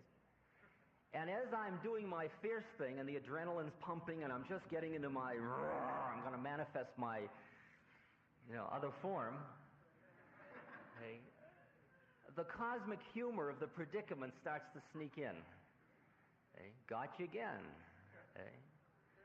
Because you only get angry when somebody gets to what in you? They get to a model you've got going about how you think it ought to be. And since your game of awakening is to ferret out those places in you where you're clinging to models of this or that, what more can you ask for than that somebody would come along to wake you up again? Okay? And if they can get you furious, isn't that nice of them? Isn't that a compassionate act? Not necessarily conscious compassion on their part, but in terms of your relation to your guru who sent the person, who is the person, What a compassionate act. To really get me bugged. Thank you. See? See? Now, how long does it take you in that sequence of little mind trips, mind moments, before you go from the which is individual differences level, to here I am in an incarnation going see? To reestablishing the place in you where far out, look at the see? And what's fun is when you're playing with other beings called satsang or sangha who are equally conscious and working on themselves, and you go, and the other person goes, and you're both looking at each other saying, far out, look at this one. Right? Okay? And that's why it gets very heady to hang around satsang, because there is an assumption that everybody's on the trip together, and we're really helping each other wake up, and we get caught in these incredible melodramas, but there is, behind it all, there is the cosmic joke. And that's why having this other connection, whether to the guru or to the mantra or whatever it is that you have a connection, it's that third thing that keeps you from getting lost in the two all the time. So it's like when you're making love, keep the guru in the room. So there's always a third consciousness, just a pure, non-judgmental, totally compassionate, totally loving consciousness present, always, every way you are, everything you're doing. And you just keep running your life off against that until pretty soon you've just incorporated that whole philosophy, that whole spacious, present, calm, in which ongoing is pleasure and pain and joy and sorrow and so on. Within the romantic image is the word loneliness. And a lot of people feel very lonely when they get into certain psychodynamic, psychological spaces where they don't make contact with others. You will find in the spiritual journey that you come into intense experiences of aloneness.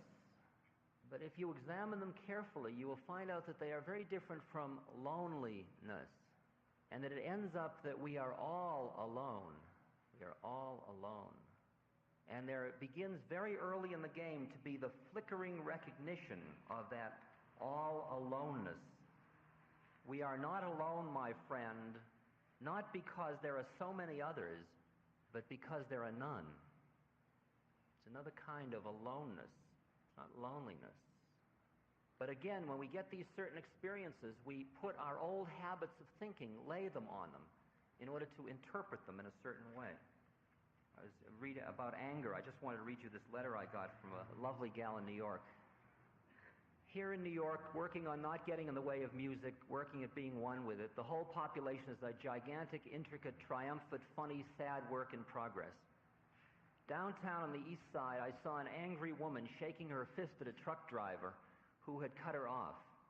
She was sputtering with rage, trying to find words. Finally, she shouted, you weird expression of God, you.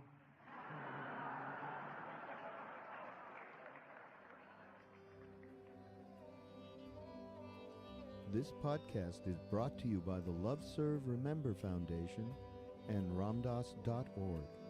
We appreciate you listening, and we appreciate all the support that you've given us. Please continue that support and donate at ramdas.org. We can then continue to share what Ram Dass has been sharing for all of these years. Thank you. The game is to be where you are, be it honestly and as consciously as you know how. Watch the latest Ram Dass documentary film, Becoming Nobody, on Gaia.com. Of course, there was fear in losing that familiar identity. But there was always also wonder. The Gaia.com library supports you with transformational content. See it for yourself and go to Gaia.com/BeHereNow and check out the Be Here Now playlist, curated just for you. Visit Gaia.com/BeHereNow and start your free trial today.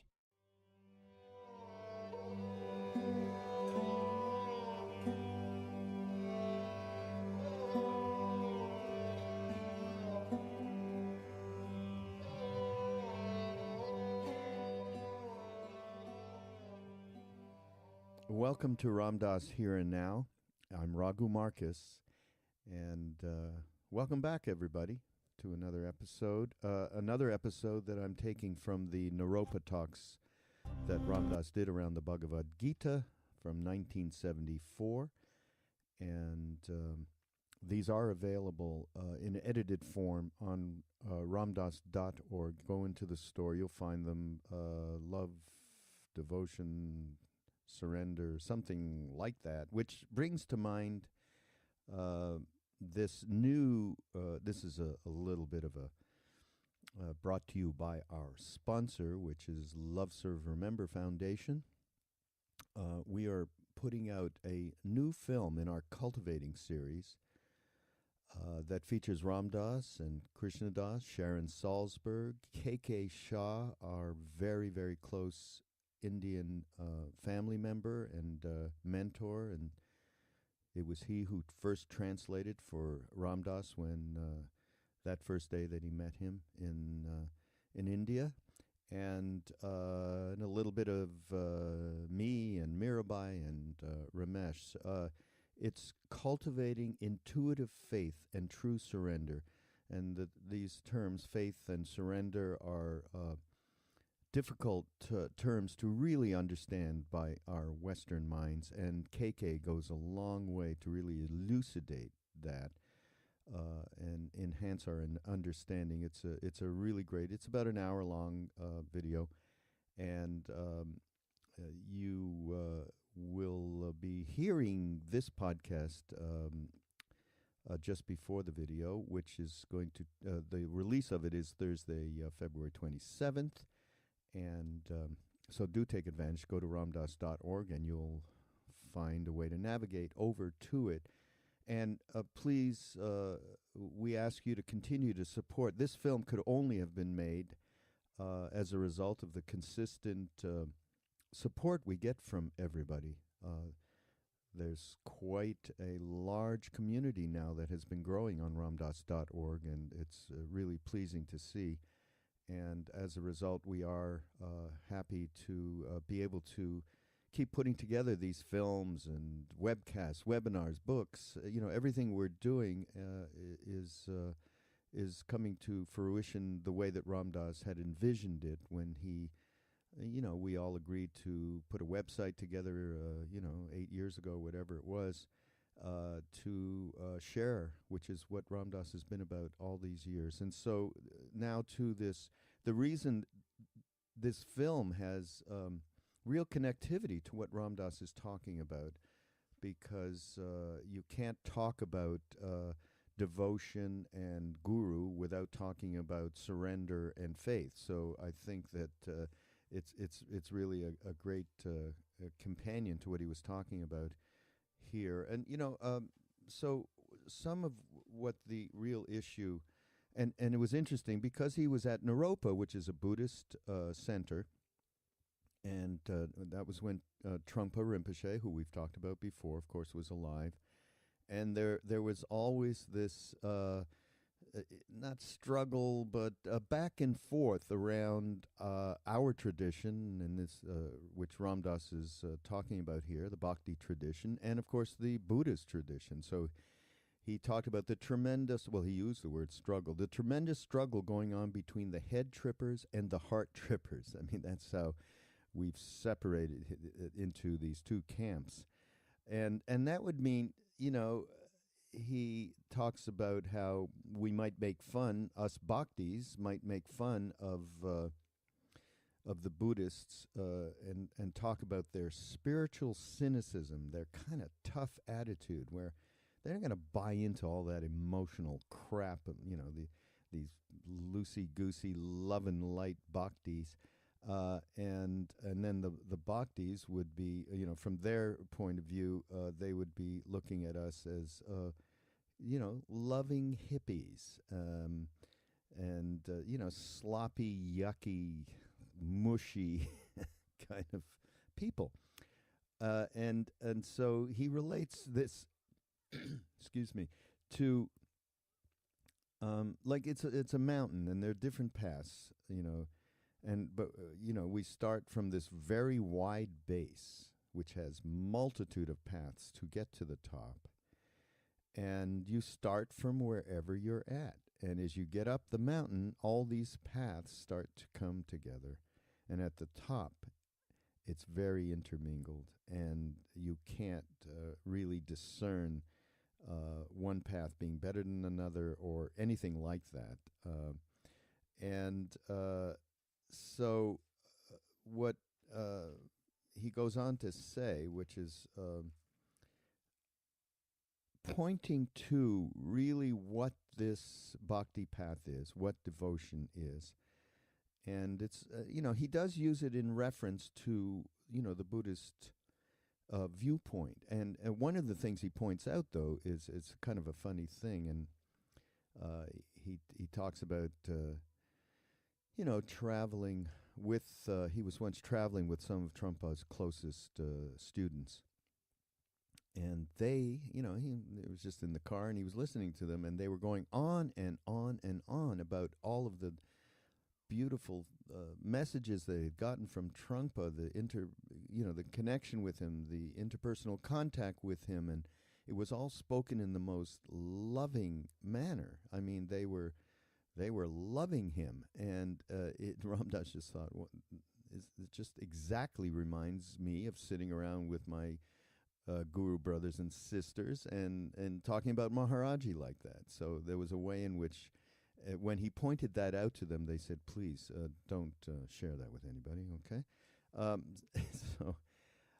But I think the key here of what this path is to us and to anybody who uses this path.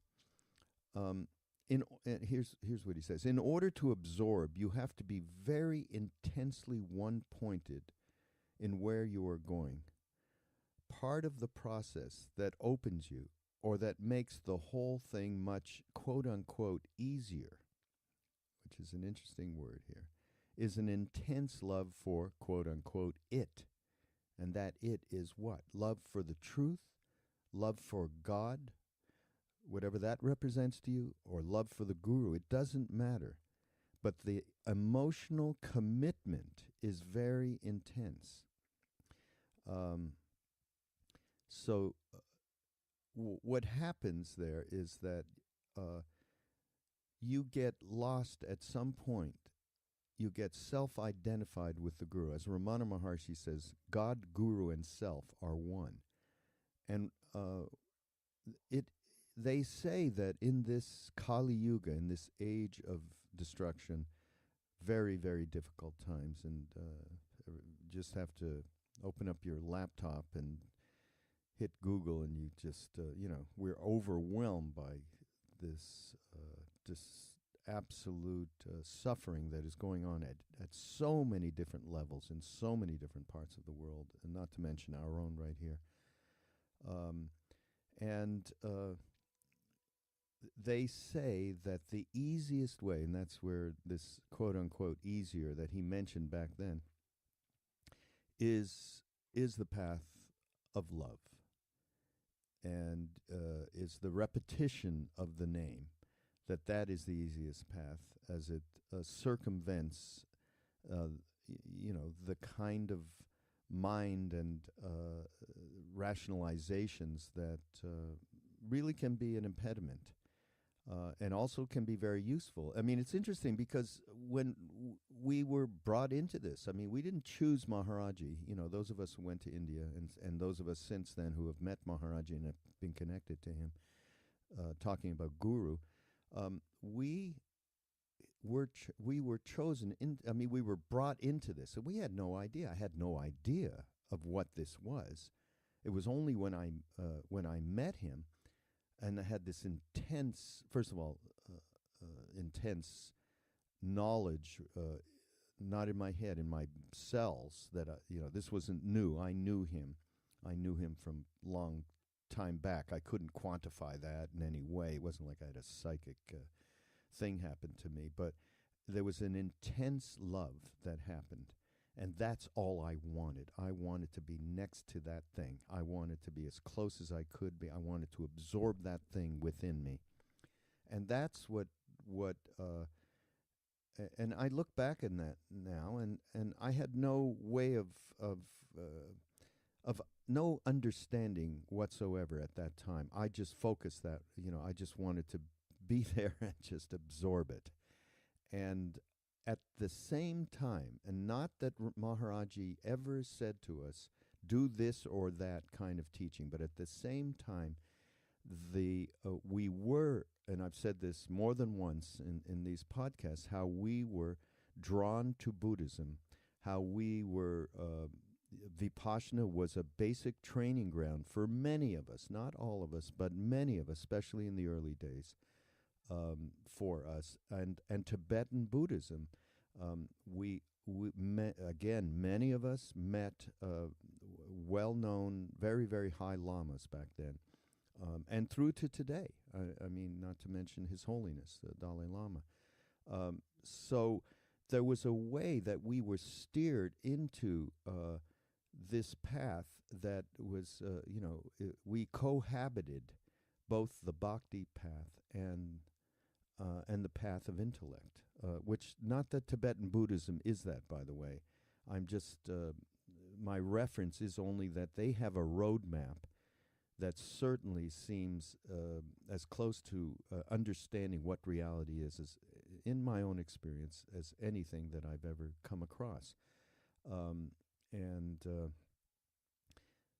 So I think when Ram Dass talked here about, there are many paths that you can take at the bottom of this mountain, and then when you get up to the top, they do come together. And, he mentions how just hanging with Trungpa was this loving experience. I mean, so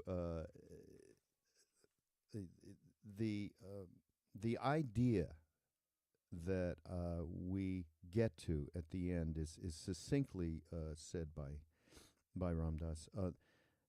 The guru, as a separate entity, only exists within the illusion of separateness.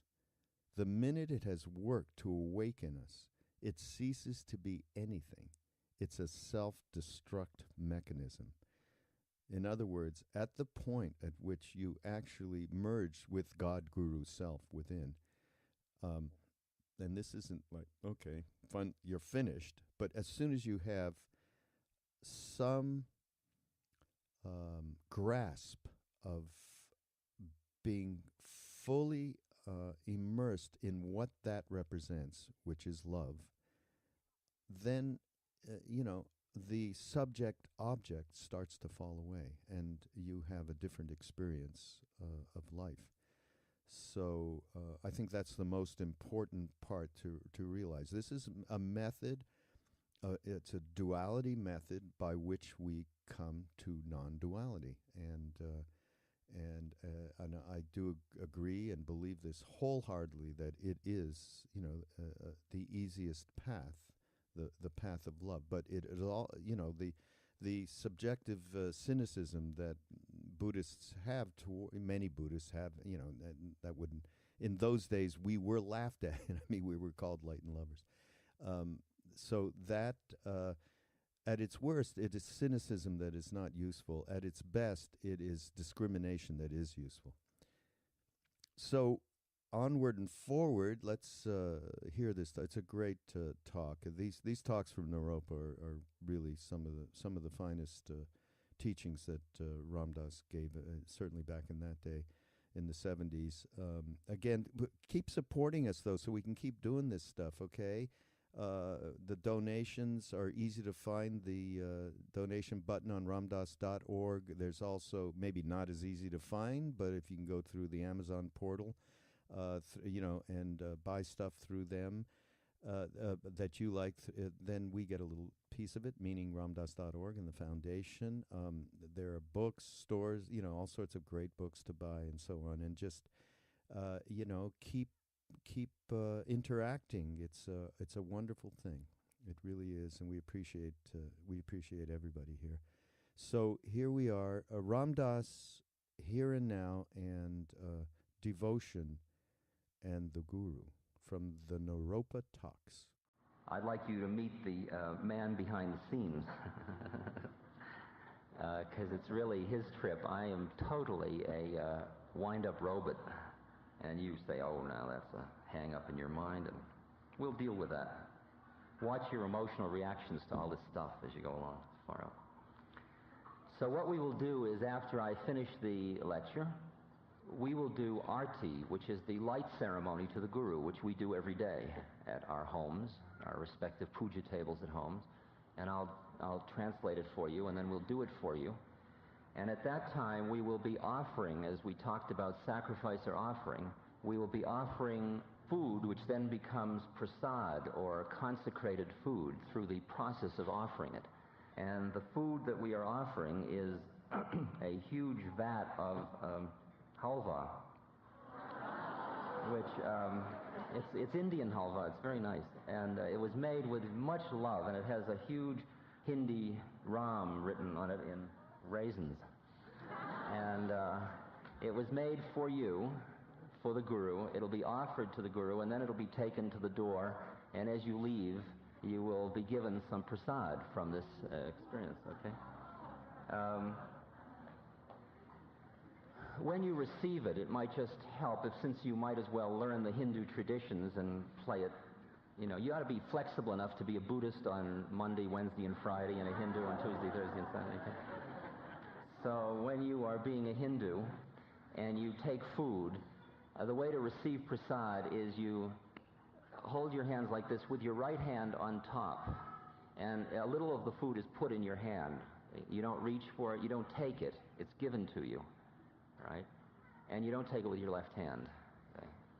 In India, it's very clear. You use the left hand to go to the toilet and the right hand to eat, and it's all very simple. We get a little confused here.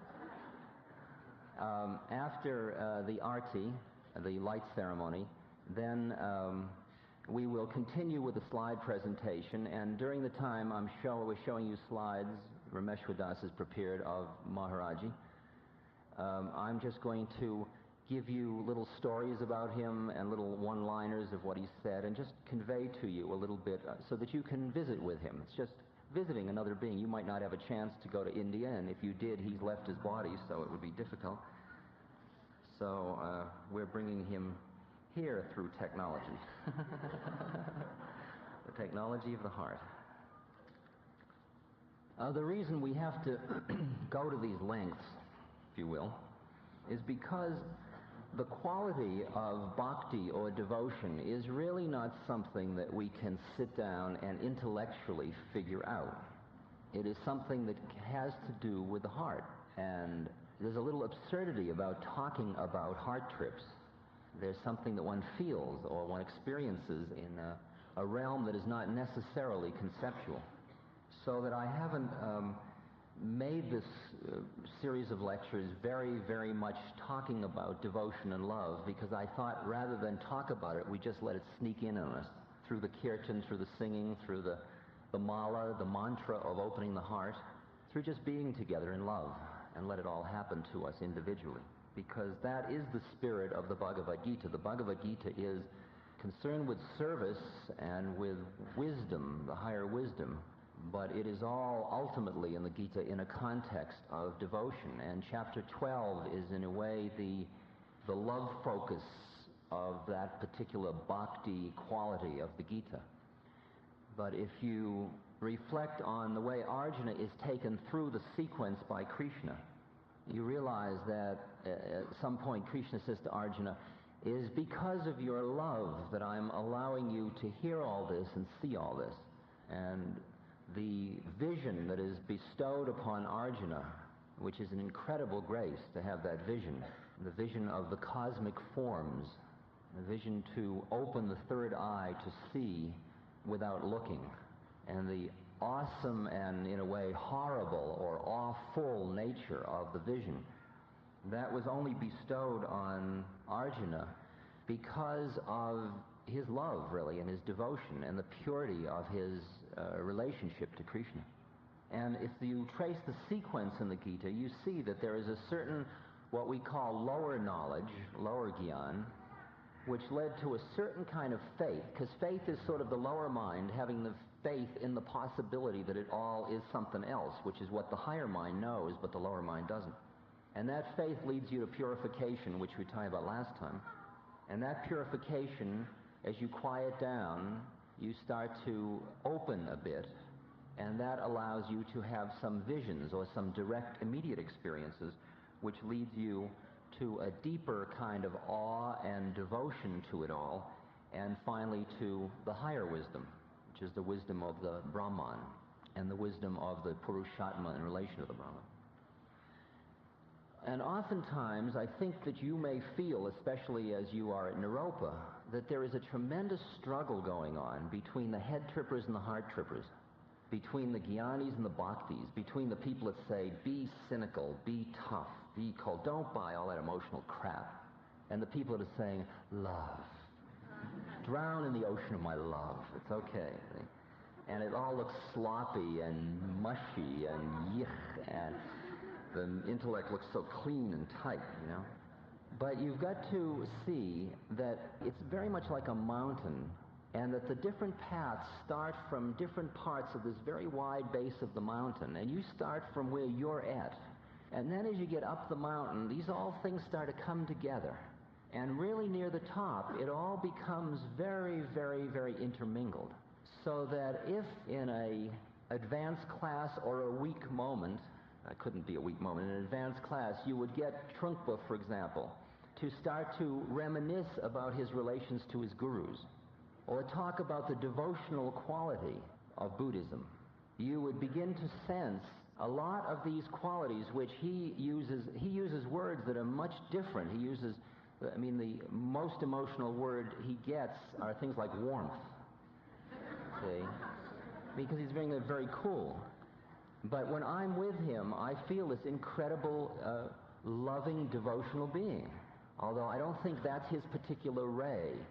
And I think what you're being subjected to here at Naropa, in many different ways, through many of the different teachers here, is a recognition that the game isn't one of good and evil. You might sit around saying, look, he's a bad guy and he's a good guy, or she's wonderful and she's no good because they think that way.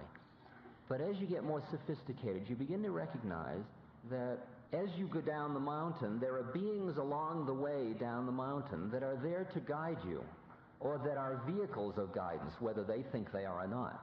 They're placed in different parts of the mountain, and they represent what are called in theosophy various rays of God. And part of our work is to honor the various rays through, and realize that Trungpa represents a ray that is different than the ray I represent. It doesn't mean that the ultimate truth I can't share. Now the question is, how much your vehicle of getting to the top of the mountain should look exactly like how it would be at the top of the mountain? Or how much you can afford dualism to get to non-dualism? That's really the crux of the issue of devotion. Because devotion is a dualistic thing. It is devoted to something.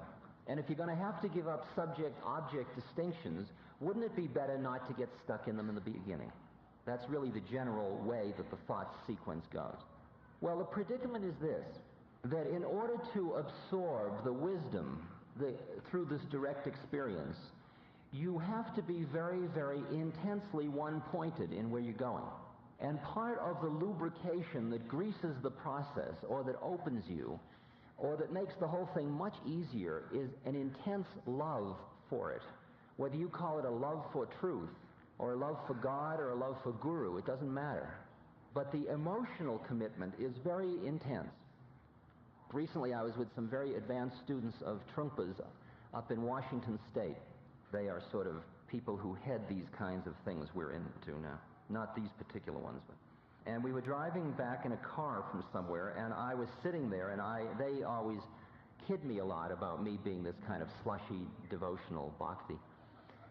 It's a very loving kind of kidding, I think.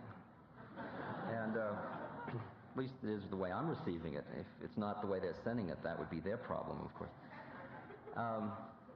And they were talking about Trungpa, and they were telling Trungpa stories, which is a great pastime among Trungpa devotees.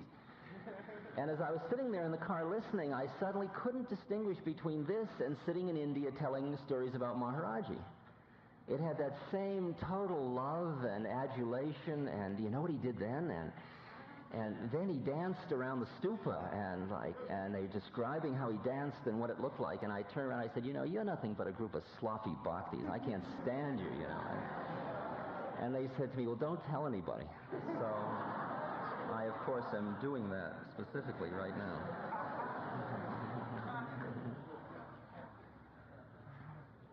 because love makes the thing happen so easily. That opening of the heart makes it happen so easily. In the Psalms, David says in the Old Testament, because my heart was enkindled, my reins also were changed.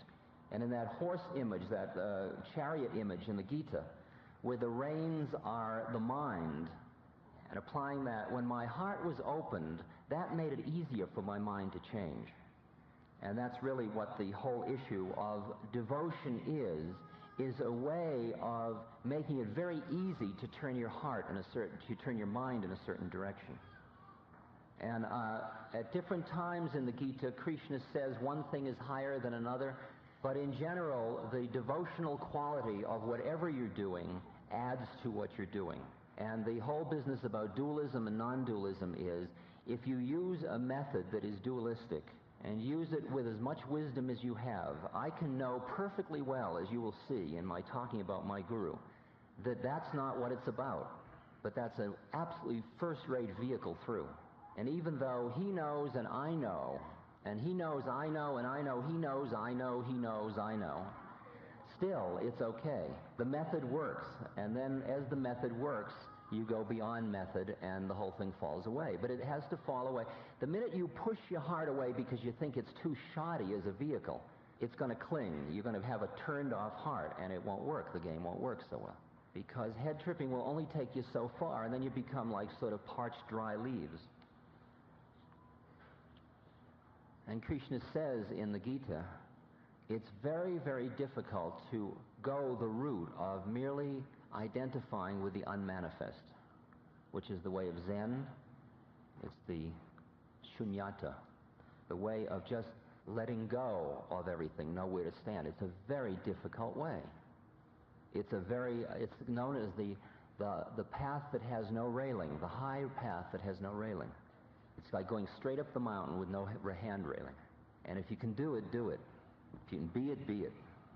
But the devotional quality which sneaks into all these methods just makes it all go so much easier. Hafiz, the poet, said, "O thou who art trying to learn the marvel of love from the copybook of reason, I'm very much afraid that you'll never really see the point." Okay? That if, to the extent that you try to think your way through this devotional issue, it's not going to make it. When I see people individually now and then, I notice how many people are just so heavy into their heads, and they're just so afraid to love, just so afraid to let the liquid flow of the universe happen to them. They may be very much into their bodies and very much into their heads, but their heart isn't open. Again and again I say to somebody, it's just not a strong heart connection yet. Because to get through the door, you can't close off anything. It's all going to be wide open. The fear of opening the heart is the fear of new attachment. And the problem is that every method, as you know, those of you that have meditated for a long time, how trapping it is, how hooked you get on meditation. All methods are traps. And in my relation to my guru, at first, my love was so strong, all I wanted to do was rub his feet and look at his form and just be around him. And then as time went on, not that the love grew less, the love grew different, until I was very fulfilled just being at a distance in relation to him. And then as time went on, it kept growing deeper and deeper until finally I didn't really care whether I was with his form anymore. And then as I went deeper still, I started to relate to him in a way where it wasn't that man in India anymore. It was the essence of guru-ness. And then I began to experience it in myself in relation to him. And the whole quality of the dynamics of the relationship were changing as I was growing in wisdom and as my heart was opening and my surrender was greater.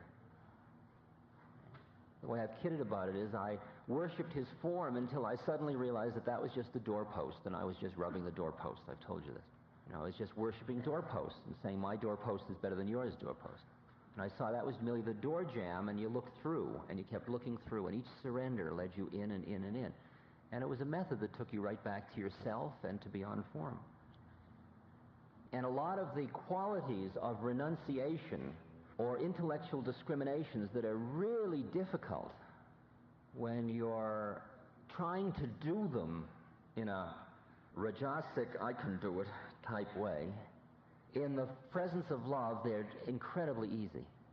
Like those of you that have had a really powerful love affair, love relationship, will recognize what it's like to care more about your beloved than about yourself. And you can go like your favorite food comes on the table.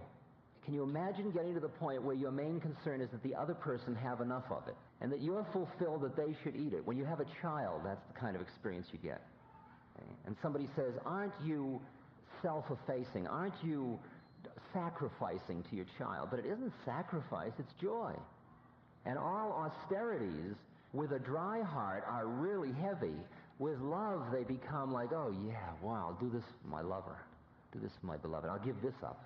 That'll get me closer. I mean, when you really want to get close to your beloved, boy, you can't give things up fast enough. You know, that's getting in the way. Oh, I don't want to read that. I can't do that because it'll keep me from my beloved. And we'll talk a moment about the intensity of that kind of love as it develops.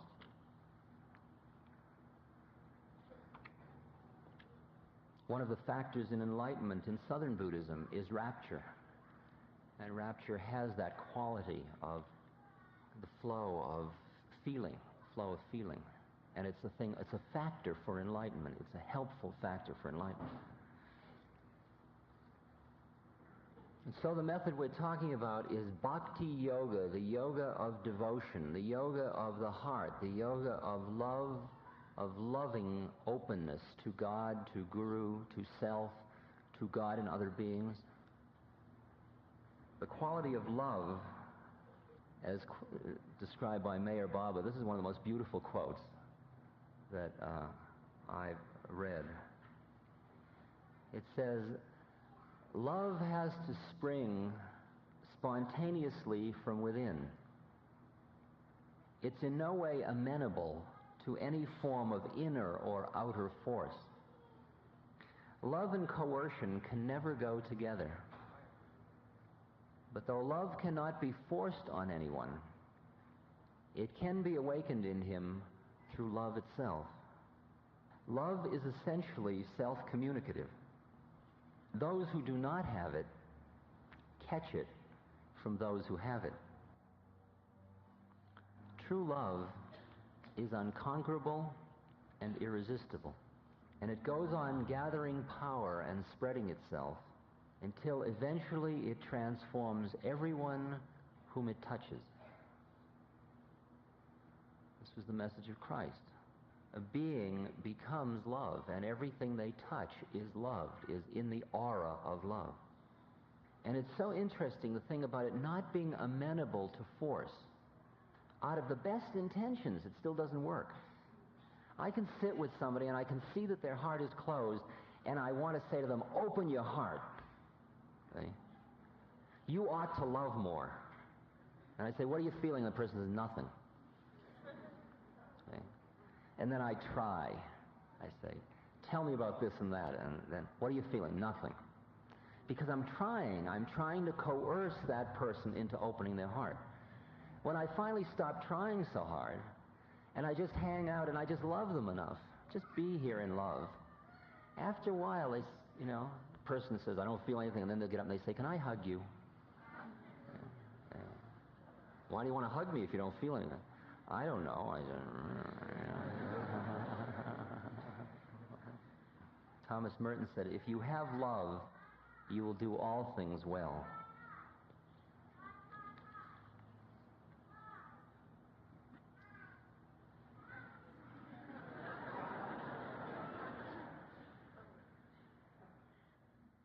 Paul in Corinthians.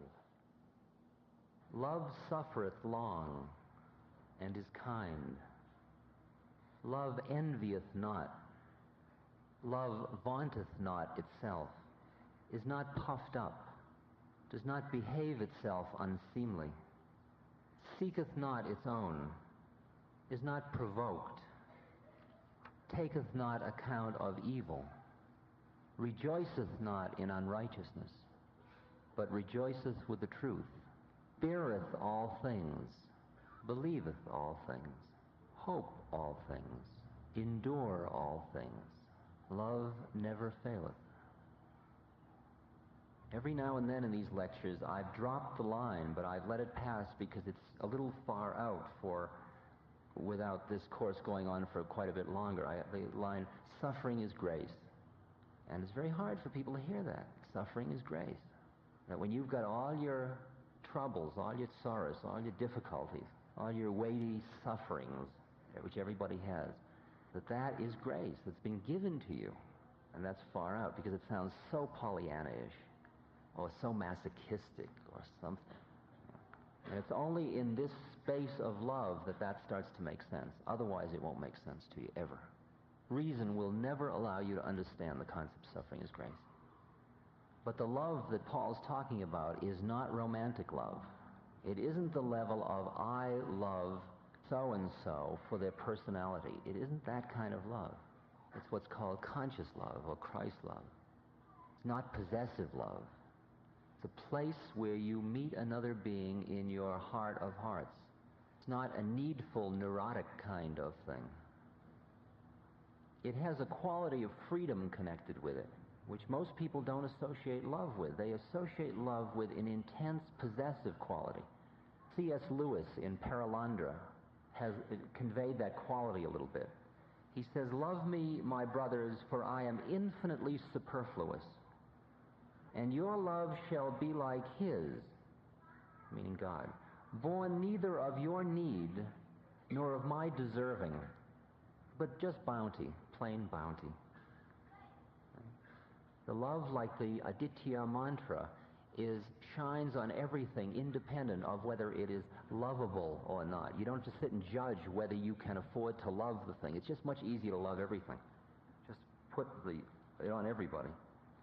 And people who say to me, "But I don't feel any love. I don't feel any of the stuff you're talking about." I keep remembering this Thomas Merton quote from Seeds of Contemplation. "Prayer and love are learned in the hour when prayer becomes impossible and the heart has turned to stone." It's only when your despair gets greatest that possibility occurs for that heart opening. So when somebody comes in and says, "I feel nothing, I feel dead, it's horrible," to me that's the critical moment. That's the moment when the possibility of the heart opening, if the despair is just great enough. Sometimes you see it isn't great enough yet. They're still trying to think their way out.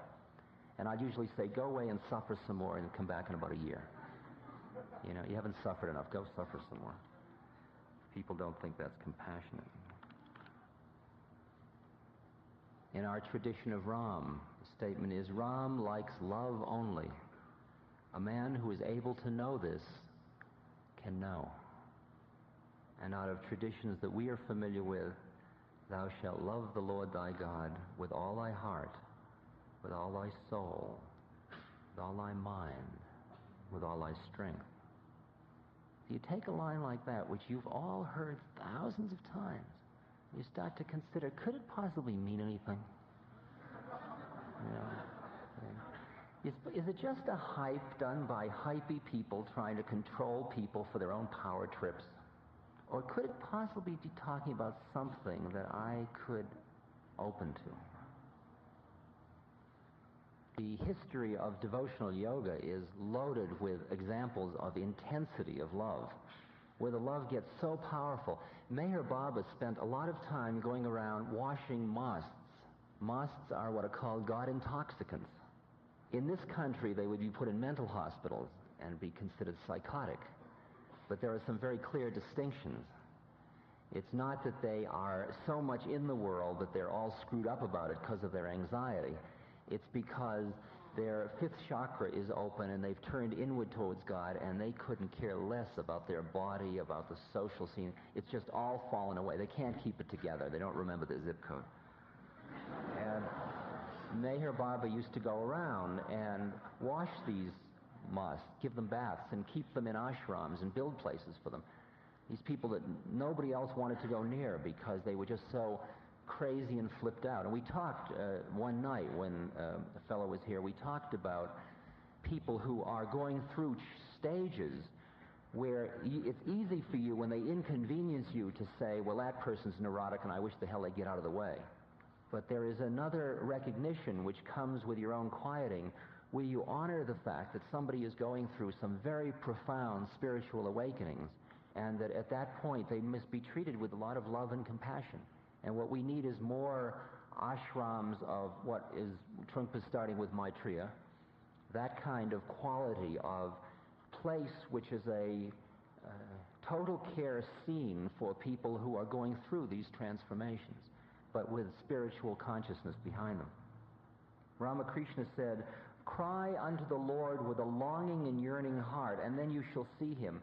People would shed a jug full of tears for the sake of their wife and children. They would drown themselves in a flood of tears for the sake of money. But who cries for the Lord? I mean, think about what you've cried for in your lifetime. When somebody put you down? When you lost something? When you made a fool of yourself?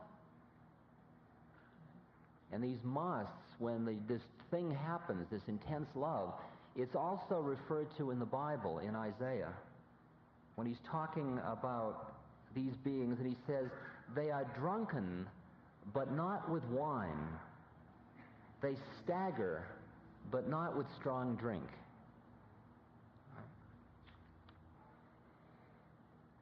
There was a very, very beautiful devotee of God who created incredible songs. Her name was Mirabai. And this is an example of a song which, if you look at it from a hard-headed place, is absolutely grotesque. But if you can empathize with what it is like to love something so much that nothing else matters, then you can experience what Mirabai is singing about when she says, "O black vultures, eat away everything of this flesh, but discriminately. Leave these two eyes, for they still hope to see the Lord. O black vultures, pull out these eyes as well and take them to his presence. Only make an offering of them to the Lord before you devour them." This intense kind of, the body means nothing. Recently, we put out these records called Love, Serve, Remember. And in the album, I did a reading of the fifth descent, the fifth chapter from Tulsidas' Ramayana. And Tulsidas, this is the kind of folk version of the Ramayana. And it is totally liquid bhakti love. And when you hear those records, you will hear what that quality is. Because I also read the third Chinese patriarch on those records, which gives you the other quality. The don't, the total knife that's so sharp that you never even feel it cut. And this one is just, it's just like drowning in it, drowning in lush devotion. And this chapter that I read starts out with this opening, which will give you a feeling of just how completely drunken Tulsidas is. He's just starting a chapter, right? It's no big deal. He's just starting a chapter.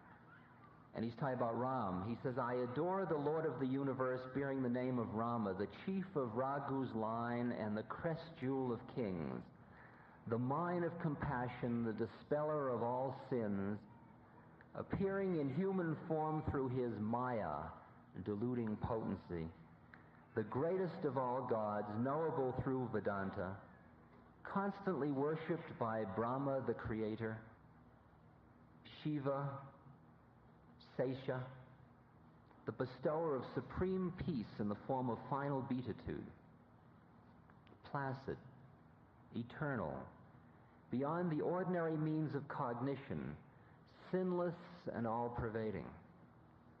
There is no other craving in my heart, O Lord of the Raghus. I speak the truth, and you are the spirit indwelling the hearts of all. Grant me intense devotion to your feet, O crest jewel, and free my mind from faults. I bow to the son of the wind god," this is Hanuman, the monkey, "the beloved devotee of Sri Rama, the chief of the monkeys, the repository of all virtues, the foremost among the wise, a fire to consume the forest of the demon races, possessing a body shining as a mountain of gold and a home of immeasurable strength." It's just the introduction paragraph. You can feel the way of relating, of just loving and devotion and,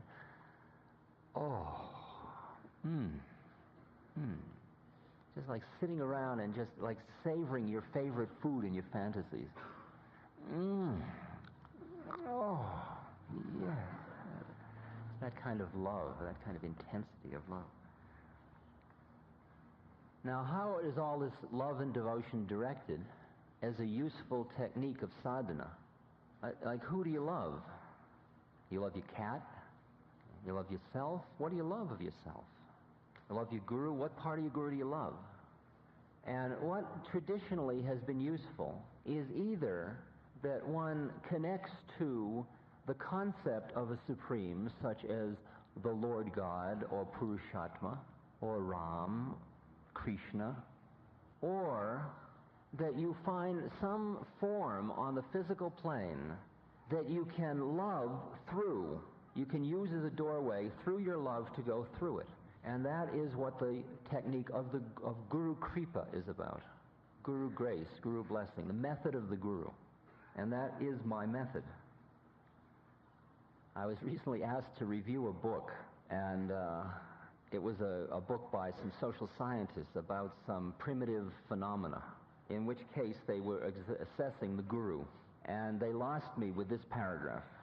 They said, the Guru is a real or fantasied authoritarian figure whose basic function seems to be to represent a cultural sanction for the wanted or desired activity, and by his presence to help bring it about. That is as far as the intellect could ever understand about the Guru, because that's what it looks like from outside in. Okay? Because the way in which the relation to the Guru works has nothing to do with the kind of intellectual process, as you'll see from the quotes of my Guru later on. No known comparison exists in the three worlds for a true Guru. If the philosopher's stone be assumed as truly such, it can only turn iron into gold, not into another philosopher's stone. The venerated teacher, on the other hand, creates equality with himself in the disciple that takes refuge at his feet. The Guru is therefore peerless. And the way the relation of the Guru works in terms of what we've been talking about, illusion, is beautifully, beautifully stated by Ramana Maharshi. See if you can get this image. It's like an elephant waking up upon seeing a lion in a dream. Okay? The elephant's asleep, and it sees a lion in its dream, which forces it to wake up. Just as the appearance of the dream lion is enough to wake the elephant, so also the glance of grace from the Master is enough to waken the devotee from the sleep of ignorance to the knowledge of the real. It is sure and certain. You realize what the implication of that is saying? That the Guru, as a separate entity, only exists within the illusion of separateness. The minute it's worked to awaken you, it ceases to be anything. It's a self-destruct mechanism.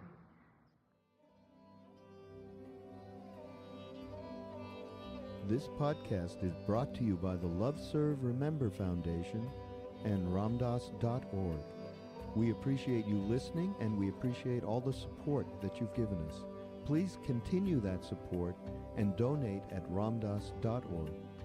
We can then continue to share what Ramdas has been sharing for all of these years. Thank you. The game is to be where you are, be it honestly and as consciously as you know how. Watch the latest Ram Dass documentary film, Becoming Nobody, on Gaia.com. Of course, there was fear in losing that familiar identity. But there was always also wonder. The Gaia.com library supports you with transformational content. See it for yourself and go to Gaia.com/BeHereNow and check out the Be Here Now playlist, curated just for you. Visit Gaia.com/BeHereNow and start your free trial today.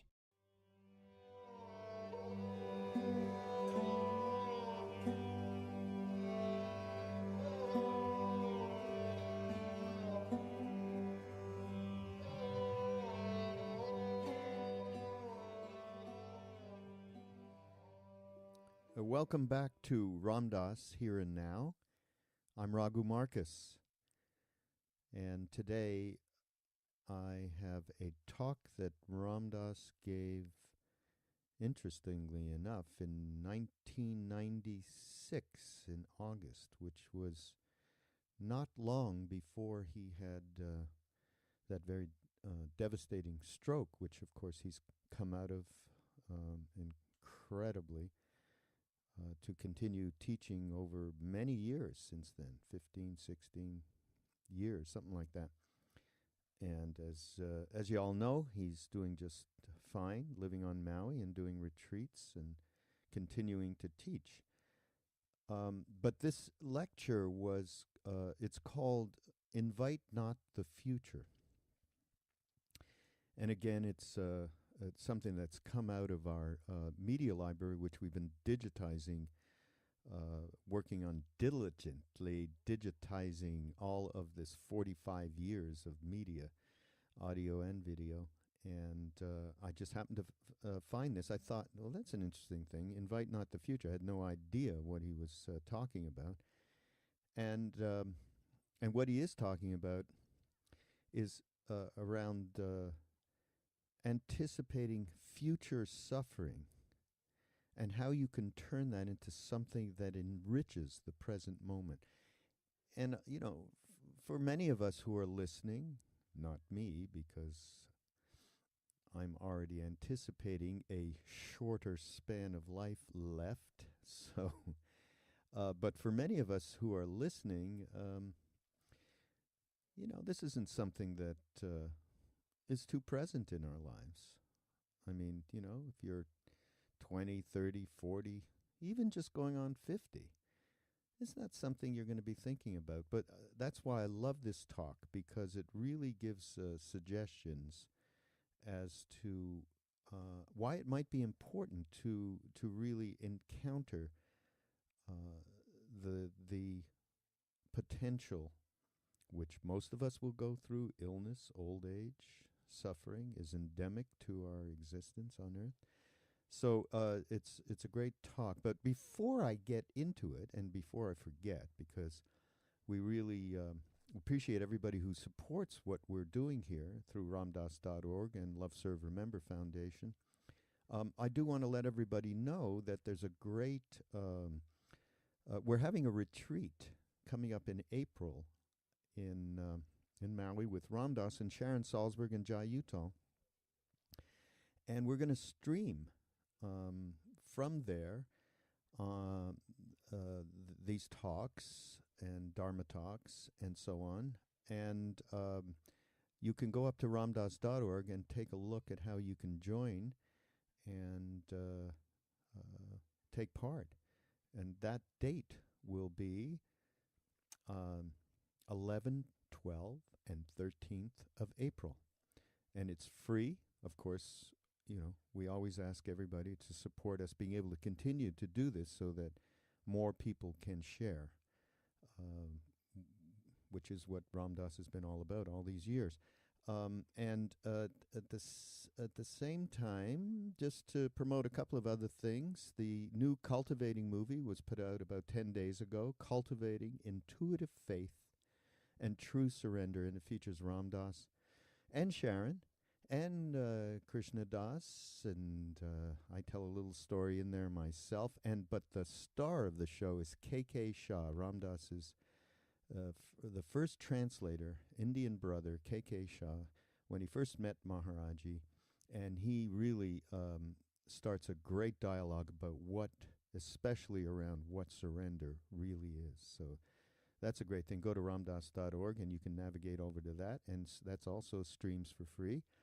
And don't forget Grist for the Mill, which just got re-released a couple of weeks ago. Well, that's probably a month ago now. And a great book with a wonderful new shot of Ram Dass. Well, it's an old shot of Ram Dass in a new jacket design. I think you'll like it. And then, continuing, all of these offerings is still here. A book Ram Dass put out about aging, which is, so this directly connects with Invite Not the Future, this talk. But it's now available as an ebook. So those of you who don't want to have a lot of physical objects lying around and just want it all on your Kindle or iBook or iPad, and go to the iBookstore or to Kindle and pick it up. So now to this talk. Let me just say that again, as I mentioned before, I remember not thinking much about anything like this until very recently, as my parents started to age. And last year they both passed, and I had to, and over the last number of years, they were going through old age and sickness, and it wasn't too bad compared to many stories that you might hear. My parents had relatively easy passings, and declining years weren't that bad. But this all certainly put it all square in front of me, and I think I did I know I did a podcast after my father left and talked about, because Ram Dass had mentioned in one of his talks about how being with dying people is being on the edge of awakening, and I had that experience with my father. So all of this did come up, but I truly do remember not paying a lot of attention, for a long time. And as I look back and as I hear him talk here, I see that the valuable lessons of contemplating this stuff, even when you're pretty far away from, well, we're all any moment away from anything because we have no idea. But so here's something. He says, for those of us that are going to want to approach future suffering with some degree of equanimity and some degree of mindfulness and some degree of open-heartedness, the earlier we start, the better. And the more we come into the presence of these phenomena so that we can work with them, even though they are not ours yet, the more we will have eaten what we have to eat and digested our reactivity to it and be able to keep our heart open. The more we will have eaten what we have to eat and digested our reactivity to it. So true. And the more we'll be able to keep our heart open. And one of the, valuable comparisons he uses here, and it is psychedelics and altered states. And I think all of us who have done psychedelics, particularly either psilocybin or LSD, where you experience a death of sorts, depending on how potent it is. And hopefully you have we suggest, as Ram Dass and Leary did a long time ago, that this is done with a guide and in a quiet place and so on, and done for spiritual reasons. You do experience what it is that you would experience as you pass, and as you would die. There is, it's not so much the body dying, it's the psychological death. So Ram Dass says, I value these altered states of consciousness so much, and I value that fact that I believe the mystery of death is a non-conceptual moment, and that dying is like a maha, big acid trip. It's a trip in which the structures start to break down, and you are more here than you ever were, because the boundaries between you and others are dissolving, and you are the other, but you are holding on to a model of yourself as a time-space entity. How true is that? And that is exactly what you deal with when you guide someone through an acid trip. The breaking down of your consciousness. The thing that is frightening is the psychological death, like I just said. So the more you practice, the more you are comfortable with that process of transformation. So yeah, it's easy to say all this stuff, when you're in the midst of creating a life, a family, and so on, this isn't something to dwell on in any kind of morbid way, but certainly the idea and practices that one does, meditation, chanting, whatever it might be that suits one, the practice of engaging in that transformation, which happens, on a moment-to-moment, more minute level, all adds up when we are approaching this for ourselves, and certainly when we live through it with either dear ones and close ones or our parents. And I remember when I told Ram Dass about my experience with my father passing at the end, he just said, "That is such a great thing. You were able to do that with him," and actually both my parents being there. Everybody should be part of that process. And now, of course, I know that to be such an important aspect of my life. So this is a great talk, from him. Invite not the future. Which is an interesting title for this as well. Just at this juncture, I want to thank everybody again. I just rattled off a whole bunch of things that we're doing at the beginning of my introduction here. I just thank everybody. We do get a lot of great support, and we need you to continue too. So take a look at that Sharon Ram Dass thing that's going to come up, retreat. It'll be an online retreat, from the live retreat in Maui, and I think you would enjoy that. So all love to everybody, and here, Ram Dass, here and now. I've been visiting a family. The man is in his mid-50s. He has a brain tumor they operated on, but it was too deep. It was inoperable, so it's growing. And he was a brilliant, successful, world kind of successful player on the stage of life. And he lost his speech facility in the surgery. So that, interestingly enough, he can only say one word, which is the word yes, which is quite extraordinary. So he is in a wheelchair. His body's falling apart. He's pretty much paralyzed. His mind seems to be pretty clear most of the time, and all he can say is yes. Yes, yes, yes, yes, yes, yes, yes, yes, yes. The only word left. So we started dealing with this situation, and I was called in by he and his wife. And this had been going on for 8 months now. At some point along in the interview, I said to him, "Do you want to die?" And he said, "Yes, yes, yes, yes, yes, yes." See, nobody asked him that. There was no way he could say that.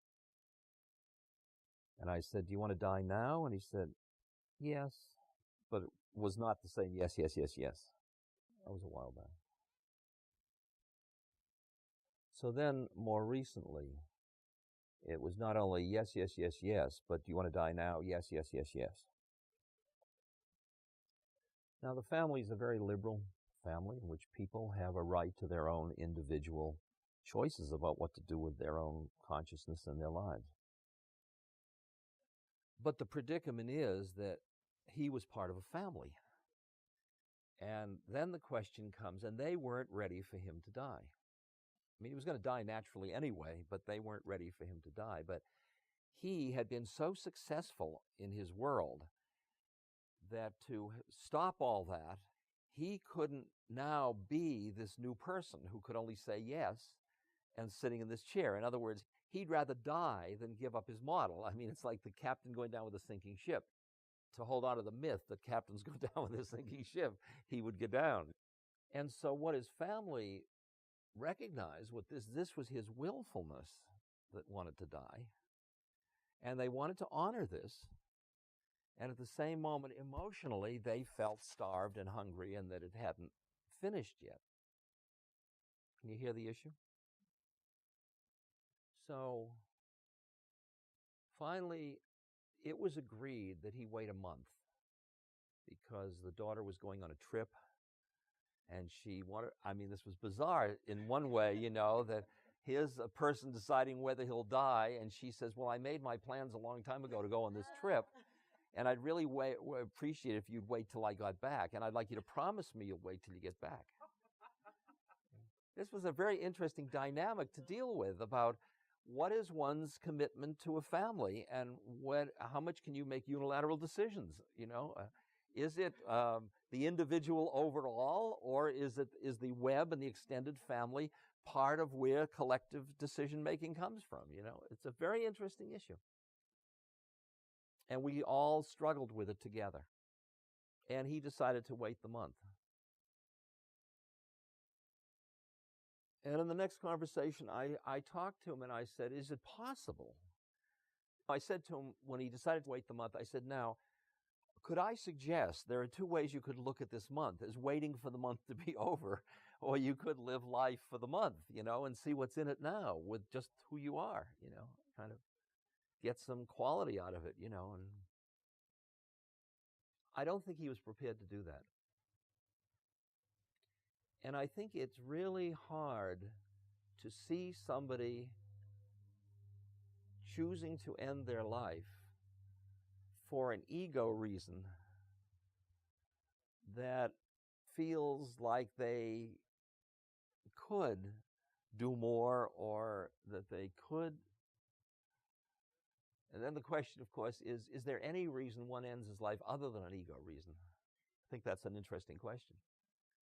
See, I mean, when the lamas send out postcards saying, I'm leaving my body next Thursday, and you come for tea, and they turn around 3 times, sit down, and leave their body. Is that suicide? Is it, you know, what is it? Would you hear that one? And what I love about that conference that weekend was it's right in the middle of the culture having this incredible time about the ethics of longevity of life and death. It's the time of Dr. Kevorkian. It's the time of insurance issues. It's the time of new longevity research. It's the time of economic collapse of the Social Security and Medicare systems. It's an incredibly interesting moment for this dance. And part of the fear of future suffering has to do with the collapse of the social structures that you have counted on, or that you had subconsciously counted on. Something went on. And what, of course, interests me is, where can I stand in relation to all of this future possible suffering in a way that it is not debilitating, and it does not cloud my consciousness, and it doesn't catch my energy, and it doesn't detract from this moment. And in fact, it enriches this moment because it's part of this moment. And that's the interesting thing, whether you can take anticipated future suffering and turn it into something that enriches the present moment. One of the things I've been thinking about, which I think I will probably wait until next visit to talk about, in opening up the whole period of aging and looking at social roles within aging, and trying to find social roles that are harmonious with the deeper agenda of aging, not just make work. But it may well be that service to the sick and dying becomes the optimum role for older people. Because that's the closest thing I can do to becoming as conscious as I can be. And therefore, I am meeting more and more people now who say, I want to thank you for your aging and dying tapes, and I want you to know I work with the dying, or I work with my mother who's dying, and I just want to thank you because I'm looking at it so differently now, and it's so wonderful. It was interesting. I was down in Brazil a few weeks ago, this conference.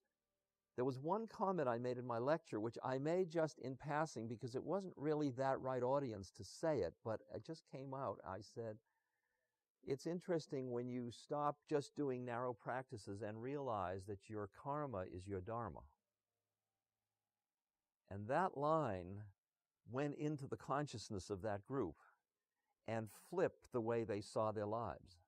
And I would say 24 people came up to me in the next few days and said, you know that line, my karma is my dharma. It's been sitting with me and it's been changing the way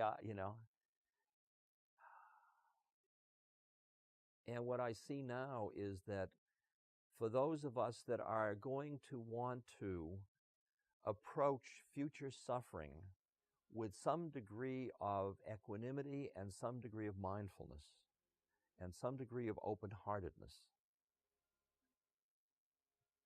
the earlier we start, the better.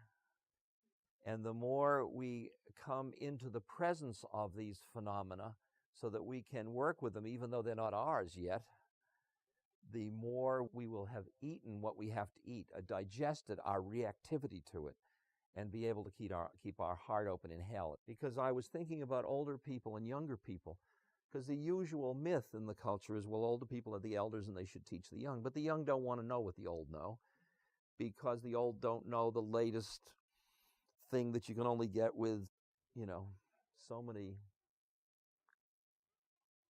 mega gigs or gigabytes. God, I just moved into the world of gigabytes. Can't believe it. I feel like I'm from outer space.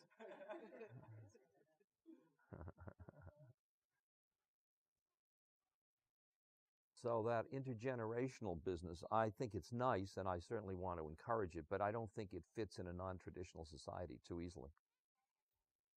The idea that young people are just going to respect old people because they're old, that goes so counter to our culture, which respects youth and not age, that, why ask for trouble, But old people take care of older people, or old people taking care of each other. That seems very tasty to me. That's like a 12-stepper. It's like it's a self-help program. It's great. I think it's absolutely wonderful.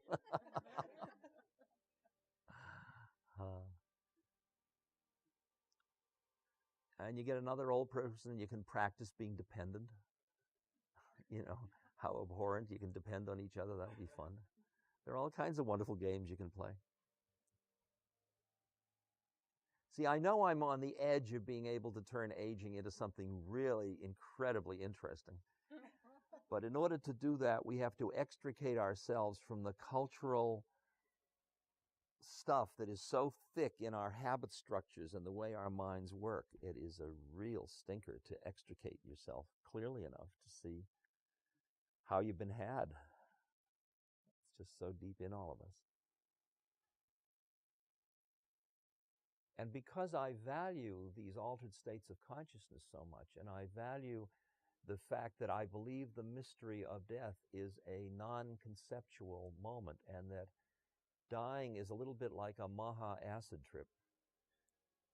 It's a trip in which the structures start to break down and break down and break down, and you're more here than you ever were because the boundaries between you and other are dissolving, and you are other as well as here.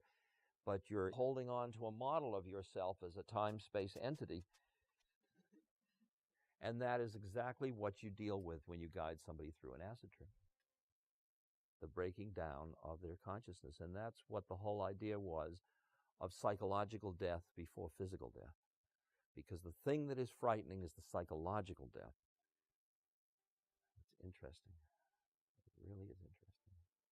And when you've separated those out and you've practiced with psychological death, and that's why the practices that get you to play with the edge, whether it's through devotion, where you sing yourself into or pray yourself into non-separateness, or that kind of melting of boundary through love.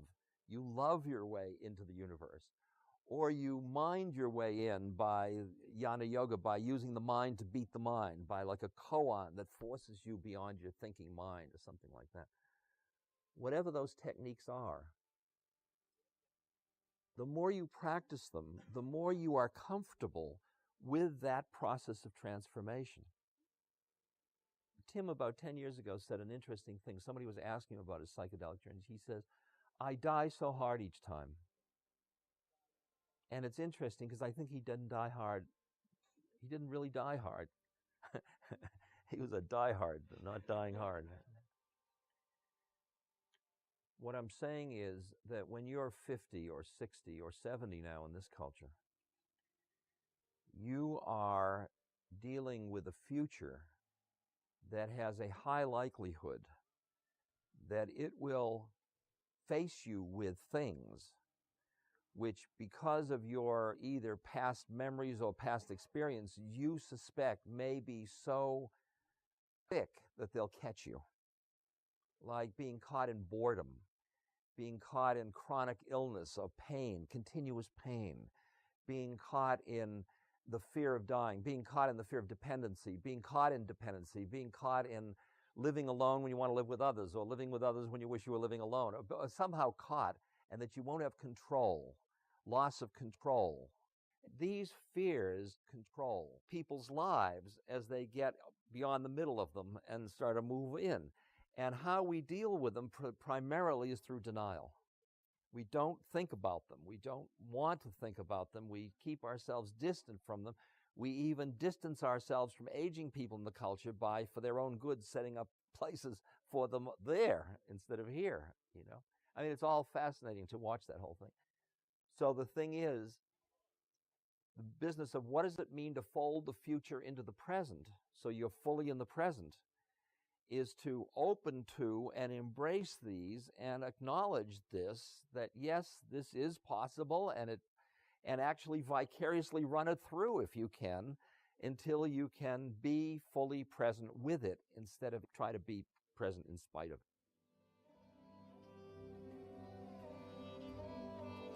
This podcast is brought to you by the Love Serve Remember Foundation and ramdas.org. We appreciate you listening, and we appreciate all the support that you've given us. Please continue that support and donate at ramdas.org. We can then continue to share what Ram Dass has been sharing for all of these years. Thank you. The game is to be where you are, be it honestly and as consciously as you know how. Watch the latest Ram Dass documentary film, Becoming Nobody, on Gaia.com. Of course, there was fear in losing that familiar identity. But there was always also wonder. The Gaia.com library supports you with transformational content. See it for yourself and go to Gaia.com/BeHereNow and check out the Be Here Now playlist, curated just for you. Visit Gaia.com/BeHereNow and start your free trial today.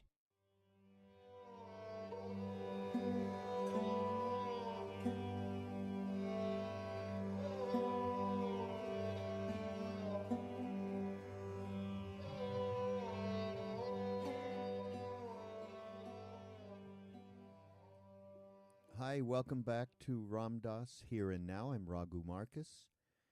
It's been a little bit of a gap here in our podcasts, and that's because we just came back from a retreat with Ram Dass and Sharon Salzberg and Jai Uttal in Maui. It was a wonderful, wonderful retreat. The topic was compassion and adversity, or as Ram Dass and Sharon retitled it, Compassion and Tsuris, which is the Yiddish word for problems. Got lots of problems, don't we, day to day? By the way, you can go up to ramdas.org, and our wonderful content manageress, Rachel Fisher, who took care of getting a live stream over that weekend, last weekend, which was middle of April, to everybody, has put up the recorded videos, and you can find them. I believe you can just go to ramdas.org, as I said, and they'll be right there, all the links to the different days. There's a wonderful one with Jai Uttal telling briefly the story of the Ramayana in a beautiful way. So that's fun. And we appreciate everybody's support for being able to do this, to be able to set up these retreats and film them and stream them, and then eventually put out little films like we are cultivating films. The last one, by the way, was Cultivating Intuitive Faith and True Surrender, featuring K.K. Shah, our family member from India. That's up there as well. and we appreciate your support through donations. So please continue. This talk from Ram Dass is called Sex and Spirituality. And he says some great things in this talk around working with that energy. And just to give you a little bit of an overview, because he's talking about just regarding the ability, for instance, to move energy between systems or chakras. So the predicament is that when energy comes out as sexual energy, it keeps reinforcing the sensual pleasure of it so intensely that it keeps capturing your consciousness and therefore makes it more difficult to keep transferring or transmuting the energy. And there isn't a person on the earth who hasn't experienced that. And we're talking about people getting conscious, people on the path, and working with different energies, and this is a very primordial energy that is difficult to work with, just for that particular reason. And he goes on to talk about his own, as he always does. He's very honest. So somebody asked him about his personal sexual history, and he talked about his bisexuality, and he went on to say, so he's kind of saying, as a public speaker, he, people get attracted to him, get attracted to that energy which they identify with him, of unconditional love, compassion, whatever it might be. So, he always had to deal with his own attraction to various people coming up to him or whatever it may be. So this is what he said about that. I often say it would be wonderful to have sexual intimacy with you, meaning to the person who is coming up to him and suggesting that, but we can't afford it. He says, it's the same thing with my father, who used to want to give me money. And I'd say, I'd love to have the money, but we can't afford it. Not that he couldn't afford it financially, but that if he gave me the money, he'd end up paranoid that I'd always want money from him. And that would make him unable to receive the love. And I really felt our relationship couldn't afford it. What I feel other times is that where we are in our cultural development, often we can feel those feelings, but if we act out on them, we're both going to get caught, and it's not worth it. So this led me to, I read this book quite a long time ago, and it reminded me of something in this book. I'll tell you where it's from, but this is a little passage from this book. Normal people don't realize that with every sexual act, they transfer impressions into each other. Karmic impressions are powerful, and all they seek is an avenue to express themselves. Coitus is so consuming that while the awareness is absorbed in the act, the person is laid open to the other's impressions. These alien or foreign impressions outside of you, can foster future karmic ties with each other. Normal people don't realize the extent of the tangled web that their acts weave about them.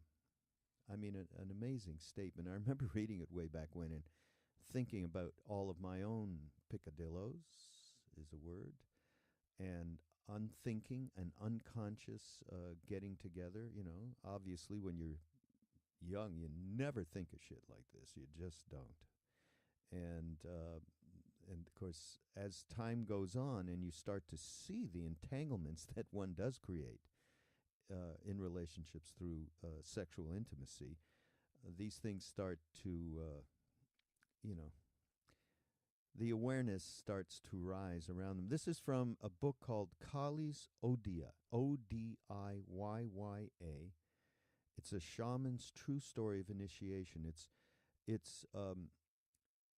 This took place earlier part of last century. I don't even know if they still. There was villages in West Bengal where there's a huge devotion to Kali, that fierce emanation of mother.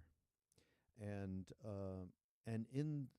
so these kids grow up in these villages, and there's a shaman, there's always a guide, and it's all very, very conscious day-to-day life, and they train, and they do tantra, and they train children as they get into 18, 19, 20 years old. They train them in conscious tantric sex. One of I'll read something else. I don't know if you're going to be interested, but it just suggests stuff. So an aspirant of freedom. So that is the result of the hoped for result of tantra. An aspirant of freedom has to reconcile his or her sexuality with the yearning for freedom. It is a mistake to think that the aspirant can arouse his or own kundalini during ritual sex. Each partner does it for the other, just as it is rare to be in the presence of a selfless teacher. It is equally rare to be with the right partner. Without the partner's selfless devotion to purify oneself before surrendering to the other, the aspirant can drag his partner into bondage from the powerful impressions transferred during the ritual. Hence the need for the aspirant to undertake rigorous self-purification to protect the partner. To attempt to arouse kundalini with sexual energy without eliminating these binding impressions is to plunge both partners into bondage instead of liberation. So, I think in the West, this is, I've always thought that any attempt at Tantra is because of what Ramdas, what I quoted from him just before, that our proclivity to engage in the pleasure, to get lost in the pleasure, is prohibitive in relation to doing conscious Tantra yoga. And I think it's be very, very difficult. Now, so there's, obviously, this is a yogic practice that is real and has real merit. It just depends, a lot of these things depend on the times that we're in. So, but this does suggest, how powerful it is when we join together in sexual intimacy and take for granted stuff that we maybe shouldn't take for granted. Now, not to get too pedantic about this, because we have a lot of problems in this in the Western culture regarding hiding sex, and I think Ramdas even talks about it. What does he say here? In this culture, there's two signs. One is this kind of exhibitionism about it all, and the other is a kind of anxiety about it, a feeling of shame or privacy or hiddenness. And both of those are, roughly the same thing. So, that's something it's something really important to ponder, in our relationships. And you're never too young to ponder it, by the way. And I think just one last quote. There's a funny thing he talks about how in terms of engaging people that would come to see him, and where he would fall down, enticing people who were, getting from him this, powerful hit. And he'd say, "Hey, you want to go see my holy pictures? Come on upstairs." And boy, oh boy, that rings. Jeez. But ultimately, learning compassionate ways to express your energy is really the most important thing in all of this. When your energy is used in a way that's destructive, meaning that it creates suffering to you and other people and creates pain of separation, you want to keep working to move that energy in other ways to create a more compassionate environment for you and everybody else. And hopefully that's if we can all join together and agree on that as a goal. I think that's the only real goal. As His Holiness the Dalai Lama said, kindness is my only religion, and so that to work with energy is to keep that in mind, so that we are protected by virtue of our intention for love and peace, kindness, compassion. So, well, here's Ram Dass, and again, thanks. Go to ramdas.org, and you'll see, new film. You'll see the streams that you can get the links to for compassion and adversity. It was a wonderful retreat. A lot of wisdom came out of it, and again, thanks for the support. And here's Ram. This lecture, by the way, this talk he gave, and I can't find where it's from. We're still working on that media library, folks. So hang in there. Over the next month or two, we expect that to be a huge change and a huge increase of offering of media from Ram Dass and friends. But we appreciate the support. So please do continue to support Ram Dass and Love, Serve, Remember Foundation. So thank you. And here's Ram Dass, Here and Now.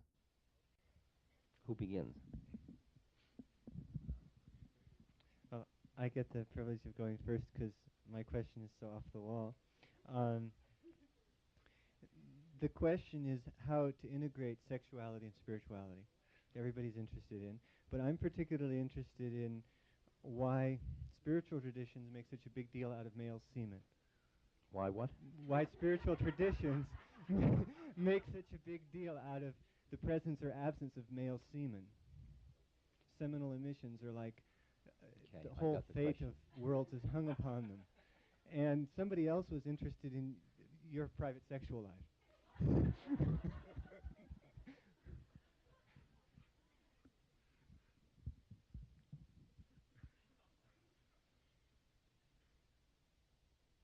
In answer to the first part of your question, the nature of pran, or energy, in the subtler form of energy, as that energy is expressed at each of the chakra levels, it comes out in a grosser or subtler form. And in certain exercises that involve pranayama and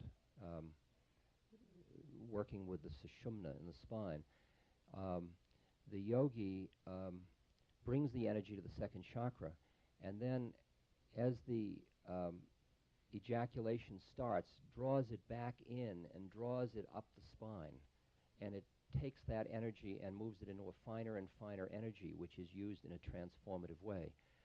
So that a lot of the feeling of horniness in our culture is that the energy comes up to the second chakra and it gets sort of stopped there. There's kind of a top on the thing, and it can't move up the spine any further because the higher chakras aren't opened and there's blockage, and then it comes out. And if it comes out in the second chakra, it often comes out as semen. If it comes out in the third chakra, it comes out as power preoccupations and control and mastery and things like that.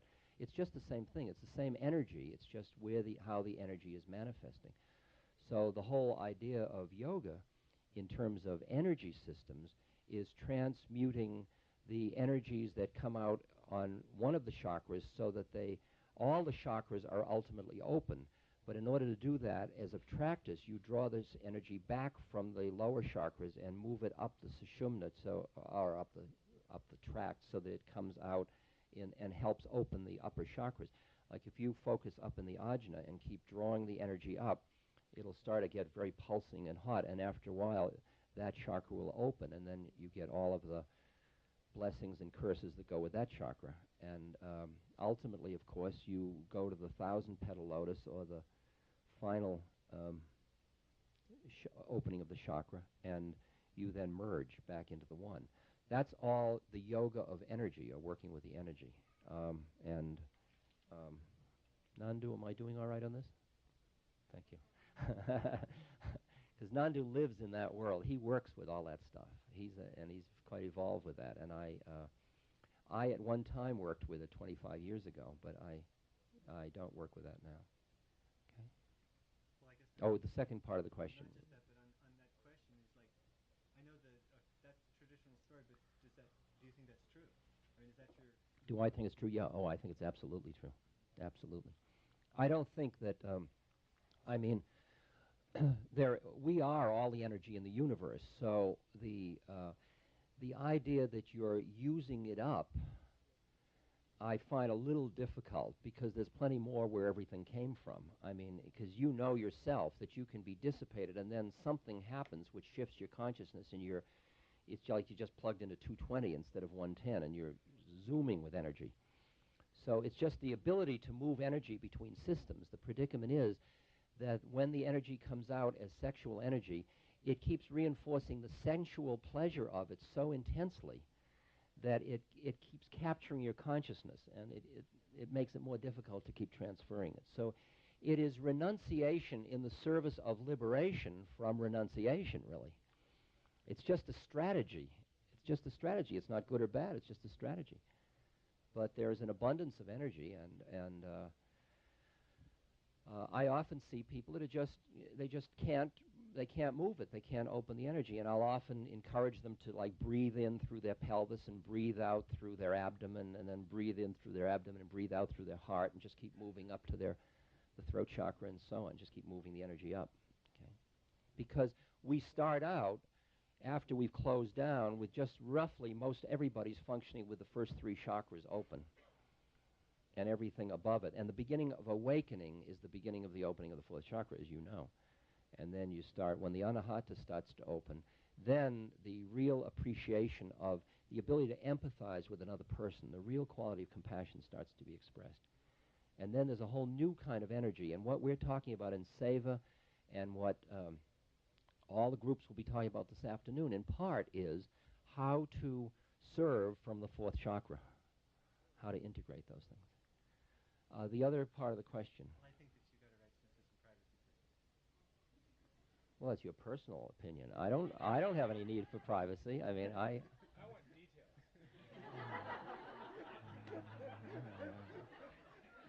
How do you? I learned something interesting about, I mean, all of you have your sexual trips, and in this culture there is this,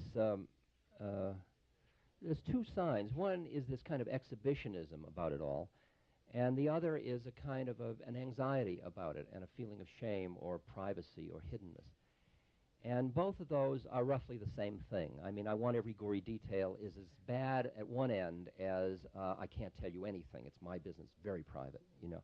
Because as if I don't make it private, I'll lose its value.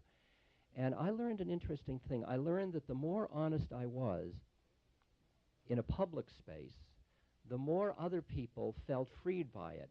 And I get more letters from people saying, thank you for your honesty because it's helped me so much deal with mine, so that I don't feel at all. I mean, I feel, why would I want to keep it private? I have no shame about my life. I am, let's see what I am. I am God. Let's start with that. I am God in form. I have the blessing, which has a pathology in it as far as I'm concerned, but it is a blessing, that most people are sexual objects for me. That is, I am bisexual, and I have had sexual intimacy with many men and with many women. And my sexual patterns have been primarily with men, although if you read the New York Times, you will read that I have had intense experiences with women, which they cataloged in some detail.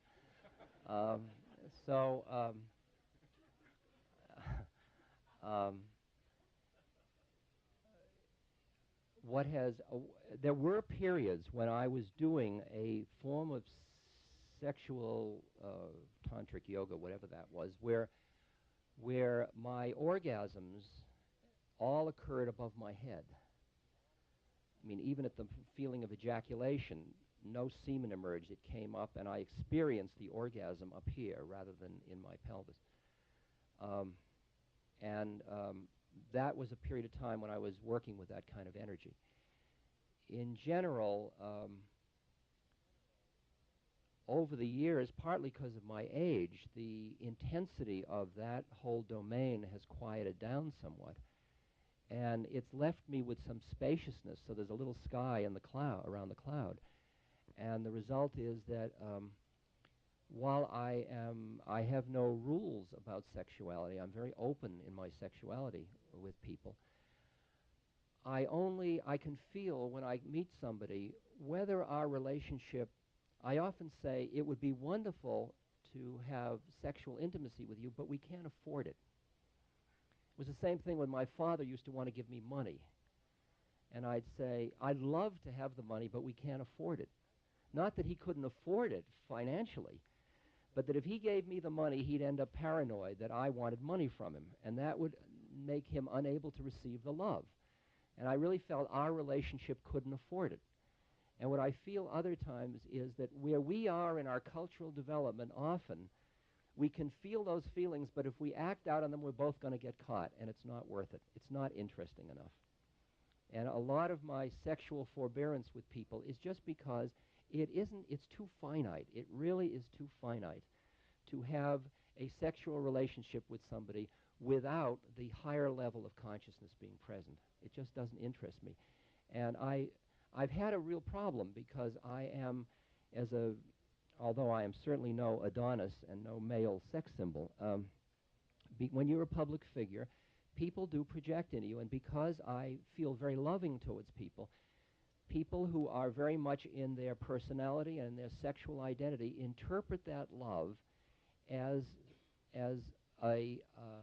it resonates with them at the sexual or psychological level, and they want a special romantic relationship with me. And then they suffer because they don't have it. And what I have to do is examine very carefully what hooks I use with other human beings. Because the least hook I use on those planes, the karmapans, is incredible. I mean, I got to live with it for years afterwards. And it's very interesting when you start to love people more and more, when you realize you awaken in them, and somebody has powers. That's the power of awakening, is that people start to be very attracted to you. And when the flower blooms, the bees come uninvited, and people get more and more attracted, and they want you, and they want to possess you because it feels so good. And you can get paranoid and hide, or you can just keep reiterating, this is an impersonal love. This is an impersonal love. And people say, oh, that's your pathology. Why aren't you more personal? Now, I'm not presenting myself. I have my neuroses. I mean, I'm not a father. I don't have children. I don't have a wife. And I don't see that as an admirable quality, nor do I see it as a dishonorable or disadmirable quality. It's the way it is. It's my path.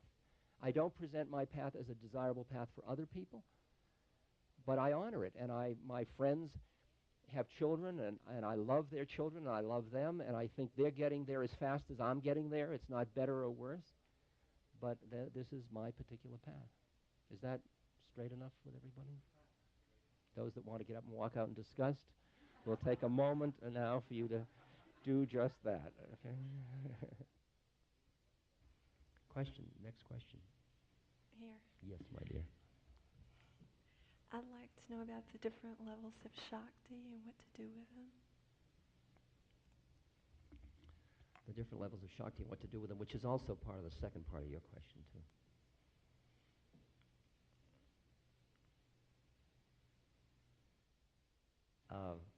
How you use the energies in your body, or the energies that are available to you. Let me just say that the more evolved you become spiritually, the more, first of all, the less the boundaries between my energy and the energy. And the more you understand that you're like an accountant, a sort of a chronicler of energy that is going through one particular subsystem. But your awareness isn't identified with that subsystem so much, so that your awareness is part of the energy. even though this container may be finite in which energy it works with. That's an abstraction. Now to the concrete. The energy in the system, one of the models that's often used are the chakra systems, are the 7 chakras or 7 energy centers in the body. And because of karma, because of the mind and the clingings and the nature of the karma includes more than the mind, and it also includes the body chemistry.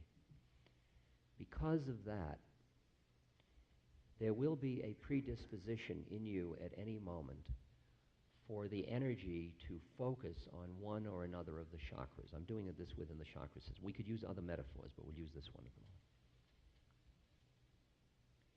moment. And when that chakra, when the energy focuses on that chakra, it manifests and creates it.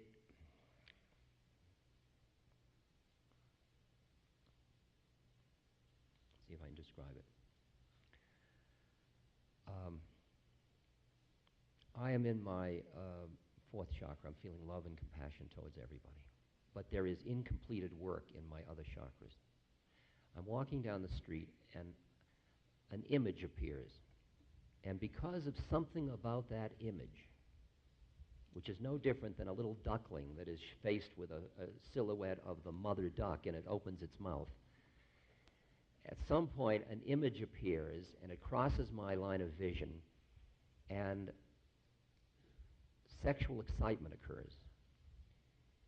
In other words, what happens is immediately the energy goes from my 4th chakra to my 2nd chakra. And with it comes forth not only a feeling of energy, but the minute that energy starts, there is an entire psychological reality in everything. Everything in the universe shifts just slightly to make the gratification at that center and the use of that energy real. So I'm walking down the street and everybody is God until that thing happens, and then suddenly I'm back in a discriminative world of I want that and I don't want that. And everything else starts to be how can I make it and how can I get that gratification? And it just shifted. I just moved from one chakra to another. And at that point, as I've said in my lectures, I will do anything when I'm in that one deeply. Like, wouldn't you like to come up and see my holy pictures? I mean, I will use my spiritual identity and everything for gratification there, you know. It's important that we go through this together. It's a tantric exercise, you know.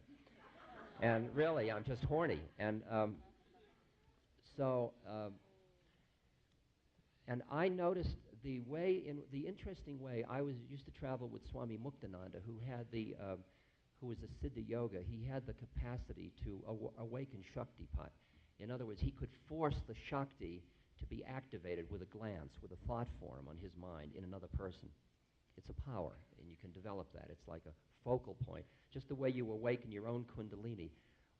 When you do pranayama to awaken Kundalini, you do breathing exercises, and then there's a point where you hold the breath, and then you focus on the bottom of the spine, right by the coccyx, and you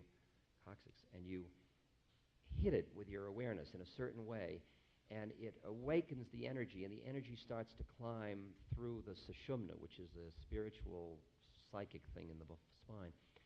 And then you will start to feel all these symptoms at each chakra as it goes up until it arrives at a chakra that's closed, that isn't open, and then it blocks, and then it goes out in something.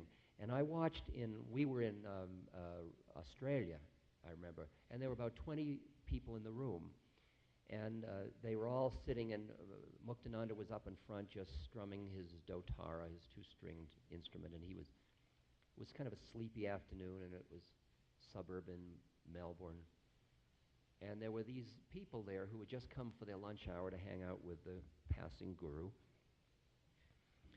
And I noticed that at one moment a gentleman, a very large, portly gentleman with a blue serge suit and a Phi Beta Kappa key on him, he was sitting there just looking, and suddenly his hands started to get into these most extraordinary mudras.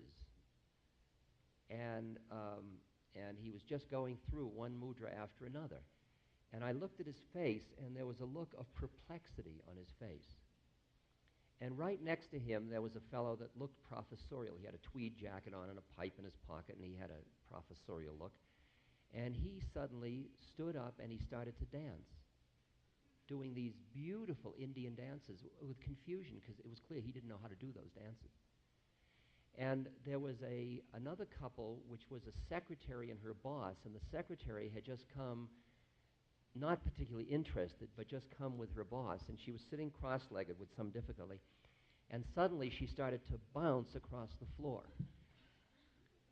And the look on all these faces was looks of absolute confusion. And when I suddenly felt like I was in the back ward of a mental hospital. I mean, it was this bizarre situation. And when it got too weird, he would just like flick his eyes or close it, and the whole thing would stop.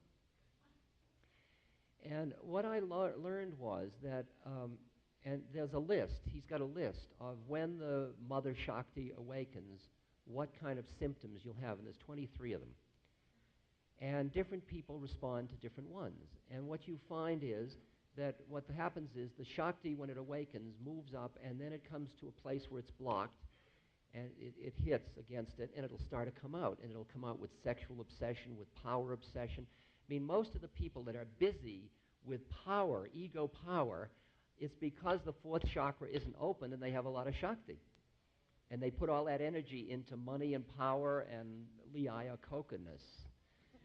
See? And then somebody at the second chakra puts it all into sexual gratification. And when you have a lot of Shakti, it becomes very disruptive because the patterns become obsessive, they become compulsive, they walk roughshod over everything, because until you get to the fourth chakra, there's really no compassion for anybody else. There's just a need for your own gratification in the use of that energy.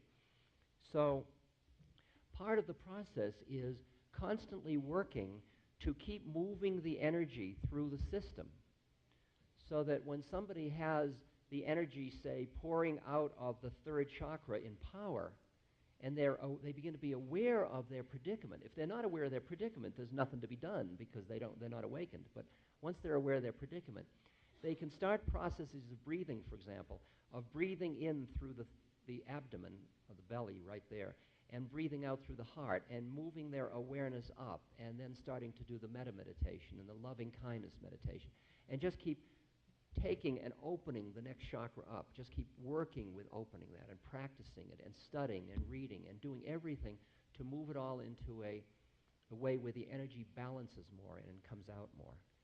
So the process is getting to the point, not getting to the point where there's no energy in the lower chakras, but getting to the point where it isn't stuck in one of the chakras, so that they're all open, so that it's coming out of all of them, but all of them in an appropriate way, so that it's not obsessive in any one of them.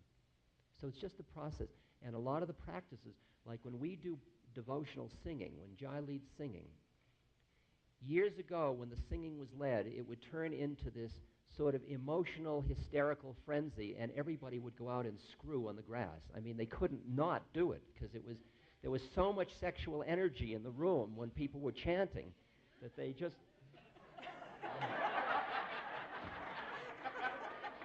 I think it was before your time. I mean... it was in the old days when I used to lead the chanting.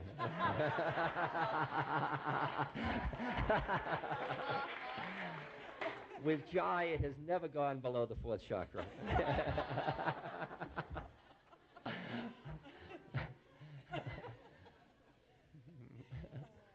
But it was interesting that, I mean, in my lectures, I used to lecture, and people would get so stoned at the lecture, you know, on either one puff of my joint or just on my whatever it was, that they go out and then they took that energy and they brought it into the chakra that was, and they go out and rape and pillage, you know. I mean, because they had all this energy, what were they going to do with it?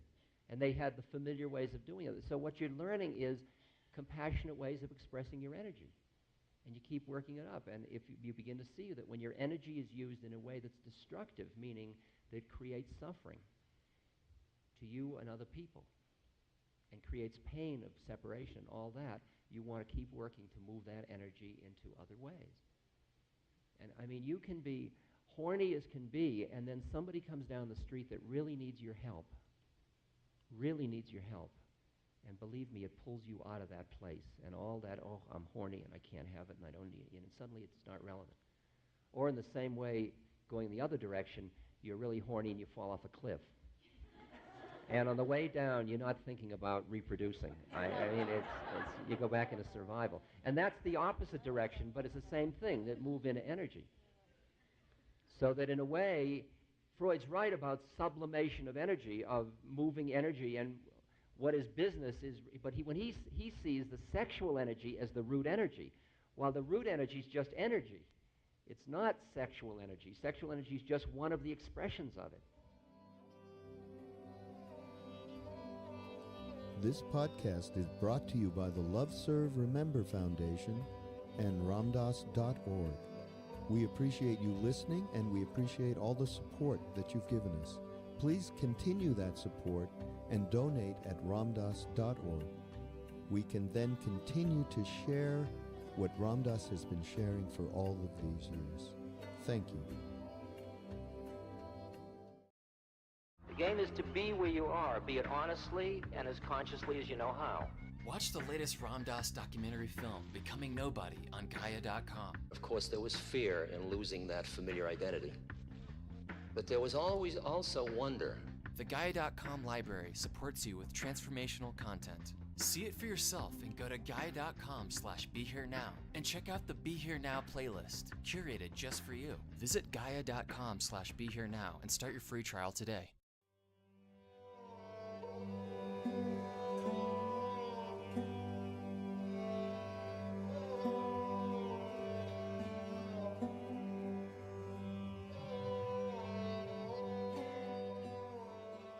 Welcome to Ram Dass Here and Now. I'm Raghu Marcus, and we're going to continue our exploration around Ram Dass's talk about sex and spirituality. There's some more great stuff in this talk around that, everyday relationship that we have with sex and that particular energy, and how it can be used as something that allows us to go beyond the polarization and duality that is so prevalent, especially in this culture, relative to coupling and to sex.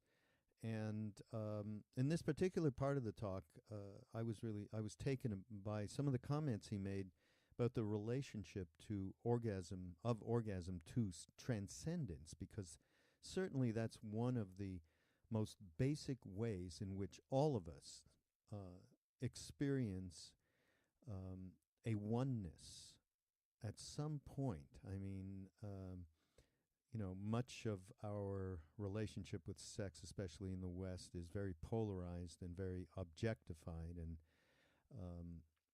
certainly is mostly not a way in which we transcend our egos. In fact, the other day I was talking to somebody about skepticism, actually, and we were talking about, well, when you have an experience with psychedelics, for instance, I mean, this was a powerful transformation tool for many of us, and still remains that for many of us, where we actually experience the interconnectivity of everything, the harmony of it all, and something beyond our normal perspective of senses, mind, ego. And we realize that there is another vantage point. There is a real way to experience reality beyond I, me, mine, should we say. And, and when I started to talk about that, I started thinking about that. I was thinking at the same time, one of the first ways we experience that very same thing is the moment of orgasm. And we stop, especially obviously if there's love involved and it's not completely lust. So he talks here about the moment of orgasm. You transcend your separateness. That that moment when you merge, and actually most all of us have had that moment, and that experience is kind of a building block to move in the direction where you realize that there is a place where we can become that which we experience through this orgasm. We can transcend. We can become one. We can see everybody from a different vantage point.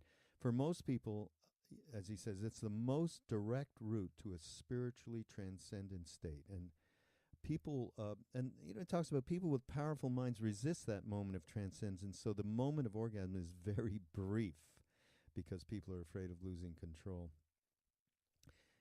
What you learn to do in a lot of yoga forms is awakening the sexual energy, not to the point of orgasm, and here we're talking about Tantra, and drawing the energy up the spine into the higher chakras, energy points. And then we talk about Tantra, and here's where it gets a little bit difficult. And Ram Dass talks about this later in the lecture. I mean, you